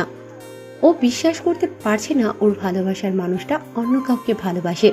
ও মানতে পারছে না ওর ভালোবাসার মানুষটা অন্য কারো হবে। নীরবে নিঃশব্দে আবিদের চোখ থেকে গড়িয়ে গড়িয়ে পানি পড়ছে। সবার চোখ এড়িয়ে গেল আবিদের এই অবস্থা, আনিকার চোখ এড়িয়ে যায়নি। আনিকা আবিদের চোখের পানি একদম সহ্য করতে পারছে না। আবিদের চোখের পানি যেন আনিকার বুকের মধ্যে তোলপাড় শুরু করে দিয়েছে। আনিকাও যে আবিদকে খুব ভালোবাসে। আয়াস আর বর্ষার বিয়েটা সুষ্ঠুভাবেই সম্পূর্ণ হয়েছে। বাসর ঘরে বসে আছে বর্ষা। আয়েশ রুমে ঢুকে দরজাটা আটকে দিয়ে বর্ষার পাশে গিয়ে বসলো। বর্ষা উঠে চলে যাওয়া শুরু করতেই বর্ষার কোমর ধরে আয়েশ নিজের সাথে মিশিয়ে নিল। এখন আমার উপর রাগ করে থাকবে বউ? বর্ষা অন্যদিকে মুখ ঘুরিয়ে ফিরিয়ে আছে। কথা বলবেন না আমার সাথে? বর্ষা কোনো কথা বলছে না। তোমাকে কিভাবে কথা বলাতে হবে তা আমার ভালোভাবেই জানা আছে, বলে নিজের বৃদ্ধা আঙ্গুলি দিয়ে বর্ষার ঠোঁটে স্লাইড করতে লাগলো। আর আয়েশের প্রতিটা স্পর্শে বর্ষা কেঁপে কেঁপে উঠছে। তারপর বর্ষার গলায় মুখ ডুবিয়ে দিয়ে দিল এক কামড়। আহ বলে আয়েশকে ধাক্কা দিয়ে সরিয়ে দিল। কি করলেন এটা? উফ বাবা, জ্বলে যাচ্ছে। আপনি কি মানুষ নাকি অন্য কিছু?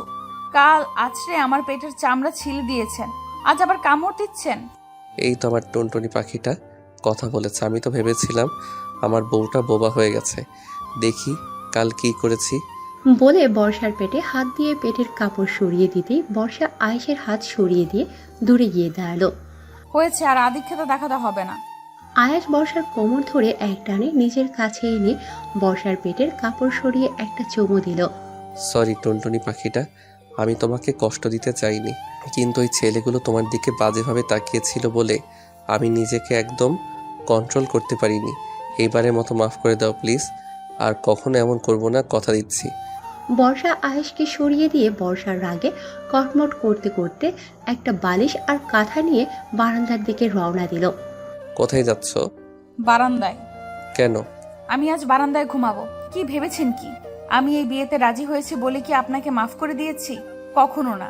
যেহেতু আমাদের আগেই বিয়ে হয়ে গিয়েছে, তাই এখন না বলার কোনো মানেই হয় না। তাই এই বিয়েতে রাজি হয়েছি, কিন্তু আপনার সাথে এক বিছানায় একসাথে থাকা আমার পক্ষে সম্ভব না। ও আচ্ছা, তাহলে যাও, বারান্দার দরজা খোলাই আছে। বলে বিছানার এক পাশে টান টান হয়ে শুয়ে পড়ল। ব্যাপারটা কি হলো? এই পাজিটা আজ আমাকে আটকালো না কেন?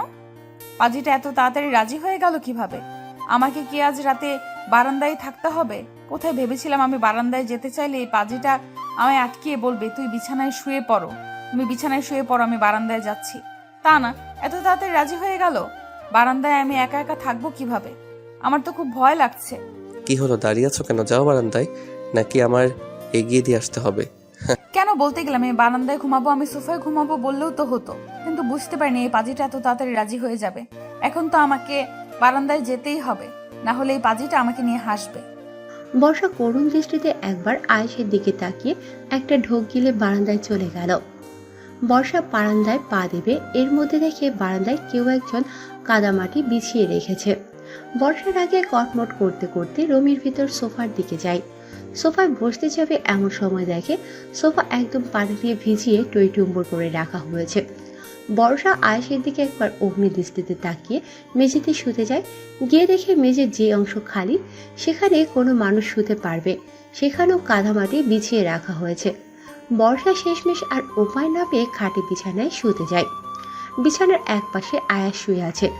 বর্ষা বিছানার অন্য পাশে শুতে গেলেই দেখলো বিছানার ওই পাশটা পানি দিয়ে ভিজিয়ে রাখা হয়েছে। বর্ষার রাগে কটমট করতে করতে বলে, এটা কি হলো? কি হয়েছে আমার টুনটুনি পাখিটা? ঢং করতে হবে না, আমি জানি এই সব আপনার কাজ। আপনাকে আমি হারে হারে চিনি। তুমি আমাকে চিনবে না তো কে চিনবে? 10টা না 5টা না একটা মাত্র বউ। আমি এখন কোথায় ঘুমাবো? আয়েশ আঙ্গুল দিয়ে নিজের বুকটা দেখিয়ে, এখানে। পাজি ছেলে বলে দরজার দিকে এগিয়ে যেতেই আয়েশ বর্ষার হাত ধরে হ্যাসকার টান দিয়ে নিজের কাছে নিয়ে আসলো। এই টুনটুনি পাখিটা, শোনো না, আমাকে এইবারের মতো মাফ করে দাও না, আমি আর এমন করব না। বর্ষা অন্যদিকে মুখ ঘুরিয়ে তাকিয়ে আছে। আয়েশ নিজের শার্ট খুলে পকেট থেকে একটা ছুরি বের করে ওর বুকে যেখানে বর্ষা কামড় দিয়েছিল সেখান থেকে খুঁচিয়ে খুঁচিয়ে রক্ত বের করতে শুরু করলো। আরে আরে কি করছেন? পাগল হয়ে গেছেন নাকি? আমি পাগল হয়ে গেছি। তুমি আমার উপর যখন থেকে রাগ করে আছো তখন থেকে আমার নিজেকে পাগল পাগল লাগছে। ছুরিটা নিচে রাখুন প্লিজ। না, আমি তোমার সাথে যা যা করেছি আগে সেই সবের জন্য নিজেকে শাস্তি দেব, তারপর ছুরি রাখবো। ভয় পেও না, আমি আত্মহত্যা করব না, কারণ আমি মরে গেলে তুমি যদি আবার অন্য কারো হয়ে যাও, এমনি ওই আবিদটা তোমার জন্য মুখিয়ে আছে। আমাদের যখন বিয়ের কথা হচ্ছিল তখন আমি খেয়াল করেছি ও আমাদের বিয়েটা মানতে পারছিল না। এখন আমার কিছু হলেই আমি শিওর ওই বজ্জারটা তোমার দিকে হাত বাড়াবে, আর আমি জানি, আর আমি সেটা কিছুতেই হতে দিতে পারি না। আমি মরে গেলেও তোমাকে অন্য কারোর সাথে মানতে পারবো না। এমন একটা সিরিয়াস মোমেন্টেও আপনার এইসব কথা? ছুরিটা আমাকে দিন। আগে বললো আমাকে মাফ করে দিয়েছো। করেছি। সত্যি তো? 3 সত্যি? 3 সত্যি। তাহলে আমাকে জড়িয়ে ধরো। পারবো না। তাহলে আমিও ছুরি ফেলবো না। আপনি খালি গায়ে? খালি গায়ে, তাই জড়িয়ে ধরতে পারবেন একটু পর তো। বলতেই বর্ষা আয়েশকে জড়িয়ে ধরলো। অসভ্য লোক একটা, আপনার মুখে কিছুই আটকায় না। আয়েশ ছুরি ফেলে দিয়ে বর্ষাকে জড়িয়ে ধরলো, তারপর বর্ষাকে কোলে নিয়ে বিছানায় শুইয়ে দিল। এই কি করছেন? কাছে আসবেন না। আর তাছাড়া আপনার বুকে কাটার জায়গায় এখন ওষুধ লাগাতে হবে। এই মুহূর্তে আমার সবচেয়ে বড় ওষুধ তুমি টুনটুনি। একদম কাছে আসবেন না। আজকে তো তোমার বারণ আমি শুনবো না। তুই না চাইলেও আমি তোমার কাছে যাব, দরকার হয়ে জোর করে যাব। বলে বর্ষার উপর শুয়ে পড়ল। তারপর বর্ষার ঘাড়ে গলায় অজস্র চুমুতে ভরিয়ে দিল। পর বর্ষার গলা থেকে মুখ তুলে বর্ষার দিকে তাকিয়ে। আজকে কি গোসল করতে পারবে? বর্ষার লজ্জায় আয়েশের বুকে মুখ লুকালো। তারপর বদ্ধ দরজার পিছনে যা হয়েছে তা আয়েশ আর বর্ষার সিক্রেট। সকালে আয়েশ ঘুম থেকে উঠে দেখে বর্ষা এখনো ঘুমোচ্ছে। আয়েশ বর্ষার কপালে একটা চুমু দিতেই বর্ষারও ঘুম ভেঙে গেল। গুড মর্নিং আমার টুনটুনি পাখিটা। Good morning. কখন উঠেছেন? তুমি আমাকে এই আপনি বলাটা কবে থেকে ছাড়বা বলো তো? ধুর, সকালে আমার মুডটাই দিলে খারাপ করে। বলে রেগে বিছানা ছেড়ে উঠতে গেলেই বর্ষা আয়েশকে জড়িয়ে ধরল। I love you. কি বললে? তুমি আমাকে আই লাভ ইউ বললে? আমি আমার কানকে বিশ্বাস করতে পারছি না। বলে অজস্র চুমুতে বর্ষার চোখ, নাক, মুখ, গলা ভরিয়ে দিতে লাগলো। এই কি করছো? কি ছাড়ো আমাকে। এখন আর ছাড়াছাড়ি নেই, এখন আমি আর একবার তোমার কাছে যেতে চাই। বর্ষা দৌড়ে উঠে ওয়াশরুমের কাছে গিয়ে, কাল সারা রাত আমাকে জ্বালিয়ে তোমার শান্তি হয়নি? আগামী 1 মাস তুমি আমার ধারে কাছে আসবে না। আমি এখনই আসবো। বলে বিছানা থেকে উঠে দাঁড়াতেই বর্ষা একটা ভেঙচি দিয়ে দৌড়ে ওয়াশরুমের ভিতর চলে গেল। বর্ষা ওয়াশরুম থেকে বেরিয়ে আয়নার সামনে দাঁড়িয়ে নিজের চুল আঁচড়াচ্ছে। আয়েশ পেছন থেকে এসে বর্ষাকে জড়িয়ে ধরে বর্ষার পেটের উপর হাত রাখল। অবশেষে তুমি আমার। আমি সেই তো ছোটবেলা থেকেই তোমার। ইস, এতদিন তো নিজেকে আমার থেকে দূরে রাখার জন্য কত চেষ্টাই না করেছো। আমি যখন শৈশবে ছিলাম তখনও আমার সবটা জুড়ে তুমি ছিলে। আমি যখন শৈশব থেকে কৈশোরে পদার্পণ করেছিলাম তখনও আমার সবটা জুড়ে তুমিই ছিলে। আমি যখন কৈশোর থেকে যৌবনে পা রেখেছিলাম তখনও আমার সবটা জুড়ে তুমিই ছিলে। তুমি সেই ব্যক্তি যে সর্বপ্রথম আমার মনটা চুরি করে নিয়েছিলে। তুমি আমার জীবনের প্রথম পুরুষ, আর ইনশাল্লাহ শেষ পুরুষও হবে। এতদিন আমাকে এত কষ্ট দিলে কেন? ওই যে তোমার রাগটাকে খুব ভয় পেতাম, আর তুমি আর আবিদ ভাইয়া যা শুরু করেছিলে তাতে আমি খুব ভয় পেয়ে গেছিলাম। ভেবেছিলাম তোমার থেকে দূরে যাওয়াটাই নিরাপদ। না হয় আমার জন্য হয়তো তুমি নিজেই তোমার কোনো ক্ষতি করে ফেলবে, আর আমার জন্য তোমার ক্ষতি হবে এটা আমি কখনো চাই না। এখন ভয় পাও না আমার রাগকে? না। কেন? বর্ষা পেছনে ঘুরে আয়েশের কপালে একটা চুমু দিয়ে, কারণ এখন আমি জানি তোমার রাগের মধ্যে লুকিয়ে আছে আমার প্রতি অসম্ভব ভালোবাসা। আই লাভ ইউ টুনটুনি পাখিটা। I love you too. Ayesh বর্ষাকে জড়িয়ে ধরে। ছাদের এক কোণে দাঁড়িয়ে সিগারেট খাচ্ছে আবিদ। এমনিতেও ও কখনো সিগারেট ছুঁয়েও দেখে না, কিন্তু আজ ওর খুব কষ্ট হচ্ছে। ও নিজের চোখের সামনে নিজের ভালোবাসার মানুষকে অন্য কারো হতে দেখেছে। আবিদ ওর বন্ধুদের কাছে শুনেছে যে সিগারেটের ধোঁয়ায় নাকি নিজের সব দুঃখ কষ্ট উড়িয়ে দেওয়া যায়। তাই সিগারেটের ধোঁয়ায় নিজের কষ্টগুলো থেকে পরিত্রাণ পাওয়ার ব্যর্থ চেষ্টা করছে। কাল সারা রাত ঘুম হয়নি ওর। চোখের নিচে কালো দাগ পড়ে গেছে, চুলগুলো উস্কো খুস্কো। এই দুদিনে আবিদের মুখটা শুকিয়ে গেছে। আবিদ আনমনে এক দৃষ্টিতে আকাশের দিকে তাকিয়ে, আমিও তো ভালোবেসেছিলাম, আমার ভালোবাসায় তো কোনো খাত ছিল না, তবে কেন আমার ভালোবাসার মানুষ আজ অন্য কারো?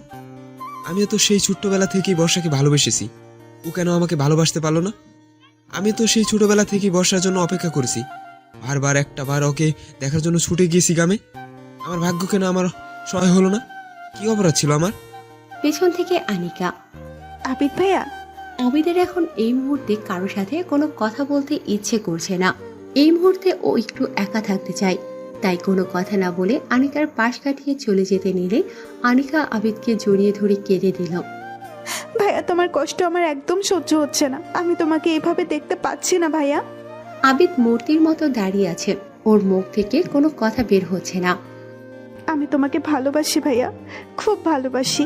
সেই ছোটবেলা থেকে আমি তোমাকে ভালোবাসি। প্লিজ ভাইয়া, পেছনের কথা তুমি ভুলে যাও, আর আমাকে একটা সুযোগ দাও।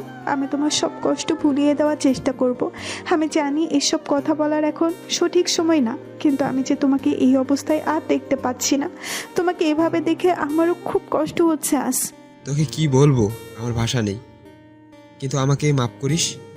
তোকে দেওয়ার মতো আজ আমার কাছে কিছুই নেই। আমার মন প্রাণ সবটা জুড়ে যে ছিল সে আজ অন্য কারো। আমি পারিনি তাকে আমার নিজের করে নিতে, আমি পারিনি। বলে আনিকাকে ছাড়িয়ে চলে গেল। আনিকা এক দৃষ্টিতে স্তব্ধ হয়ে আবিদের চলে যাওয়ার দিকে তাকিয়ে আছে। বর্ষা বিছানার উপর বসে আছে। আমার টুনটুনি পাখিটা কি রাগ করেছে? বর্ষা আয়াসকে জড়িয়ে ধরে, কেন আমার এত সুন্দর কিউট বরটার উপর রাগ কেন করব? যাতে আমি আদর করে আমার বউটার রাগ ভাঙাতে পারি। আমি একটুও রাগ করিনি। ইস একটু রাগ করে থাকলেও তো পারতে, তারপর আমি অফিস থেকে ফিরে আদর করে তোমার রাগ ভাঙাতাম। ইস, এই 2-3 তো রাগ করেছিলাম, দেখেছি তো কেমন পাগল পাগল হয়ে গেছিলে। ওটা তো সিরিয়াসভাবে রাগ করেছিলে, এখন কি আমি তোমাকে সিরিয়াসভাবে রাগ করতে বলেছি নাকি? সে একটু ঢং করে রাগ করবে আমার সাথে সেটা বলেছি। ইস, শোনো, বলো টুনটুনি। বর্ষা নিজের ঠোঁট দেখিয়ে একটা কিসি দাও। আয়েশ একটা মুচকি হাসি দিয়ে নিজের ঠোঁট জোড়া বর্ষার ঠোঁটের সাথে মিলিয়ে দিল। এভাবেই চলতে থাকলো বর্ষা আর আয়েশের সুখের সংসার। আয়েশ রোজ অফিস থেকে ফেরার পথে বর্ষার জন্য হাতে করে কিছু না কিছু নিয়ে আসে। কখনো বেলি ফুলের মালা, কখনো কাঠগোলাপ, কখনো লাল গোলাপ, কখনো শাড়ি। আবার বর্ষা রাতে না খেয়ে আয়েশের জন্য না খেয়ে অপেক্ষা করে। দেখতে দেখতে কেটে গেল কিছু বছর। হঠাৎ একদিন বর্ষা মাথা ঘুরে পড়ে গেল। সেদিন আয়েশের অবস্থা প্রায় পাগল পাগল হয়ে গিয়েছিল, কিন্তু ডাক্তারের কাছে গিয়ে জানতে পারলো বর্ষা প্রেগনেন্ট। কথাটা জানার পর সারা বাড়িতে খুশির বন্যা বয়ে গেল। আয়েশও খুব খুশি, সে বাবা হতে চলেছে। গুটি গুটি পায়ে সে আয়েশের হাত ধরে হাঁটবে, তাকে পাপা পাপা বলে ডাকবে। সে তো ইতিমধ্যে তার বেবির নামও ঠিক করে ফেলেছে। বাড়ির সবাই বর্ষার প্রতি এক্সট্রা কেয়ার করা শুরু করেছে। আয়েশও তাড়াতাড়ি অফিস থেকে চলে আসে। অফিসে গিয়েও প্রতি মিনিটে মিনিটে বর্ষার কাছে কল করে, বর্ষা কখন কি করছে, কি খাচ্ছে, নিজের খেয়াল রাখছে কিনা ইত্যাদি। অফিসে থাকলেও আয়েশের মন পড়ে থাকে বর্ষার কাছে। বর্ষারও অনেক স্বপ্ন, তাদের একটা ছোট্ট প্রিন্স অথবা প্রিন্সেস আসবে, তাকে আদো আদো কণ্ঠে মাম মাম বলে ডাকবে। হঠাৎ একদিন আয়েশ বাসায় ফিরছে না দেখে সবাই চিন্তা করছে। বর্ষার তো পাগল পাগল অবস্থা। সবাই বর্ষাকে এত করে বোঝাচ্ছে এই অবস্থায় ওর এত টেনশন করা ঠিক না, কিন্তু ও কারো কথা শুনছেই না। অবশ্য টেনশনকে মানুষ ইচ্ছে করে করে, টেনশন আপনা আপনি চলে আসে। হঠাৎ কেউ একজন কল করে বলল আয়েশ অ্যাক্সিডেন্ট করেছে, হসপিটালে ভর্তি। সাথে সাথে বর্ষা চিৎকার করে উঠল, হন্তদন্ত হয়ে ছুট লাগালো হসপিটালে যাবে। সবাই বর্ষাকে রেখে হসপিটালে চলে যেতে চাইল, কিন্তু শেষ পর্যন্ত বর্ষার জোড়াজুড়িতে আর রেখে যেতে পারল না ওকে। কিন্তু হসপিটালে গিয়ে দেখে লিফট ওপরে। এদিকে আয়েশের চিন্তায় চিন্তায় বর্ষা তো পাগল হয়ে গেছে। সে আর লিফটের অপেক্ষা না করে সিঁড়ি দিয়ে ওঠা শুরু করলো। তাড়াহুড়ো করে উঠতে গিয়ে হঠাৎ পা পিছলে পড়ে গেল সিঁড়ি থেকে। আয়েশের সামনে বাড়ির সবাই দাঁড়িয়ে আছে, শুধু নেই বর্ষা। আয়েশের তেমন গুরুতর কিছু হয়নি, শুধুমাত্র মাথা ফেটে গিয়েছে, তাই জ্ঞান হারিয়েছিল। মা, আমার টুনটুনি পাখিটাকে দেখছি না, ও কোথায়? সবাই মাথা নিচু করে আছে, কেউ কিছু বলছে না। ওকে তোমরা বাড়িতে রেখে এসেছো? ঠিক করেছো। ওর এই অবস্থা এখানে আসা ঠিক হতো না, কিন্তু তোমরা সবাই তো এখানে। আমার টুনটুনি পাখিটা তো বাড়িতে একা ভয় পাবে। এই আনিকা, তুই তো বর্ষার কাছে থাকতে পারতি। তোমাদের আসলে কোনো কমন সেন্স নেই। একা একটা মেয়ে, তাও এই অবস্থায় বাড়িতে রেখে এসেছো। আয়েশের কথা শুনে আনিকা আর নিজের কান্না ধরে রাখতে পারল না, হাউমাউ করে কেঁদে দিল। এই আনিকা, কাঁদছিস কেন? আমি তো একদম ঠিক আছি। ভাইয়া বর্ষা। এই বর্ষা কি? তোকে না আমি কতবার বলেছি ভাবি বলতে? ভাইয়া ভাবি। কি হয়েছে আমার টুনটুনির? বর্ষা তোকে দেখতে এসে লিফট না পেয়ে তাড়াহুড়া করে সিঁড়ি থেকে পড়ে গিয়েছে। ও এই হসপিটালে আইসিইউতে আছে, ডাক্তার বলেছে ওর অবস্থা ভালো না। না, আমার বর্ষার কিছু হতে পারে না, কিছু না। আমাকে এখনই আমার টুনটুনি পাখিটার কাছে নিয়ে যাও, এখনই। প্রায় 1 ঘন্টা পর অপারেশন থিয়েটার থেকে একজন ডক্টর বেরিয়ে এলো। পেশেন্টের কন্ডিশন ভালো না, এখনো 2 ব্যাগ রক্ত লাগবে। আয়েশ ডক্টরের পা ধরে, আপনি দরকার হয় আমার শরীর থেকে সব রক্ত নিয়ে নেন, তবুও আমার টুনটুনি পাখিটাকে বাঁচান প্লিজ ডাক্তার। কিন্তু পেশেন্টের রক্তের গ্রুপের সাথে আপনার রক্তের গ্রুপের মিল নেই তো। বর্ষার রক্তের গ্রুপ কি? AB plus. আমার রক্তের গ্রুপ AB পজিটিভ। আমি দিব রক্ত, চলুন ডাক্তার। কিছুক্ষণ পর একজন নার্স বেরিয়ে এলো একটা বন্ডে সই করানোর জন্য। কেন আমি বন্ডে সই করব কেন? আমি কোনো বন্ডে সই করতে পারবো না। আমার টুনটুনি পাখিটা কোথায়? আমি ওর কাছে যাব। দেখুন, আপনার ওয়াইফ এবং আপনার বেবি দুজনের অবস্থা আশঙ্কাজনক। বেবি বা মায়ের মধ্যে যে কোনো একজনকে বাঁচাতে পারবো, আবার এমনও হতে পারে কেউ বাঁচবে না, তাই এই বন্ডে সই করা প্রয়োজন। এটা হাসপাতালের রুলস। আয়েশ হসপিটালের দরজায় জোরে জোরে লাথি দিচ্ছে। আমি দুজনকেই চাই। আমার বর্ষার কিচ্ছু হতে পারে না, আর আমার বেবিরও কিচ্ছু হবে না। আয়েশ পাগল হয়ে গেছে, বর্ষার এই অবস্থা ও মেনে নিতে পারছে না। সব হয়েছে আমার জন্য। আমাকে দেখতে এসে আমার টুনটুনি পাখিটার আজ এই অবস্থা। আবিদ, তুই ওকে নিয়ে বাইরে যা। ও নিজেও এখনো সম্পূর্ণ সুস্থ না, আর এরকম করলে ও আরো অসুস্থ হয়ে পড়বে। কোথায় সই করতে হবে আমাকে বলুন, আমি সই করছি। আমি কোথাও যাব না, আমি আমার টুনটুনি পাখিটার কাছে থাকবো। টানা 3 ঘন্টা অপারেশনের পর ডাক্তারও অপারেশন থিয়েটার থেকে বের হলো। বর্ষার কি অবস্থা ডাক্তার? সরি, আমরা বেবিকে বাঁচাতে পারলাম না। আর বর্ষা? 24 ঘন্টা না গেলে কিছু বলতে পারছি না। আপনারা আল্লাহকে ডাকুন। আয়াস ধপ করে মাটিতে বসে পড়ল। তারপর আয়াস দ্রুত উঠে নামাজে দাঁড়ালো। আল্লাহ, তুমি কিছুতেই আমার টুনটুনি পাখিটাকে আমার থেকে কেড়ে নিতে পারো না আল্লাহ। ওকে ছাড়া আমি কি নিয়ে বাঁচবো আল্লাহ, কি নিয়ে বাঁচবো? ওর বদলে তুমি আমার জীবন নিয়ে নিও। বর্ষার জ্ঞান ফিরেছে শুনেই আয়াস দৌড়ে বর্ষার কাছে গিয়ে বর্ষার হাত দুটো ধরে কেঁদে দিল। জানো আমি কতটা ভয় পেয়ে গেছিলাম? মনে হচ্ছিল এই বুঝি আমি তোমাকে হারিয়ে ফেললাম। বুকের বাম পাশটা বড্ড খালি খালি লাগছিল। আমি এখন একদম ঠিক আছি বলে উঠতে গেলেই হুম, একদম উঠবে না, তুমি এখনো সম্পূর্ণ সুস্থ না। আমাদের বেবি ঠিক আছে তো? আয়াস কি বলবে কিছু বুঝতে পারছে না। বর্ষাকে কিভাবে জানাবে যে ওদের বেবিটাকে ও বাঁচাতে পারেনি। ওইসব পরে হবে, আপাতত তুমি রেস্ট নাও, তুমি এখনো অসুস্থ। তুমি কি আমার কাছ থেকে কিছু লুকাচ্ছ? আয়াস জোরপূর্বক একটা হাসি দেওয়ার চেষ্টা করে। আরে না, কি লুকাবো? আমি তোমার মুখ দেখেই বুঝতে পারছি তুমি আমার কাছ থেকে কিছু লুকাচ্ছ। আমাদের বেবি ঠিক আছে তো? বর্ষার রীতিমতো পাগলামি শুরু করেছে ওর বেবির জন্য। শেষ পর্যন্ত আয়াস আর বর্ষার এই অবস্থা সহ্য করতে না পেরে সবটা খুলে বলল। বর্ষা একটা চিৎকার দিয়ে, তুমি বলো না আমাদের বেবি সুস্থ আছে, একবার বলো না প্লিজ। আয়াস বর্ষাকে জড়িয়ে ধরে মাথায় হাত বুলিয়ে দিতে দিতে বলে, কেঁদো না, তোমার কান্না যে আমার একদম সহ্য হয় না। ভাগ্যকে মেনে নাও টুনটুনি। এই ঘটনার পর থেকেই বর্ষা ডিপ্রেশনে চলে যায়। সারাদিন রুমে আটকে বসে থাকে, কারো সাথে কথা বলে না।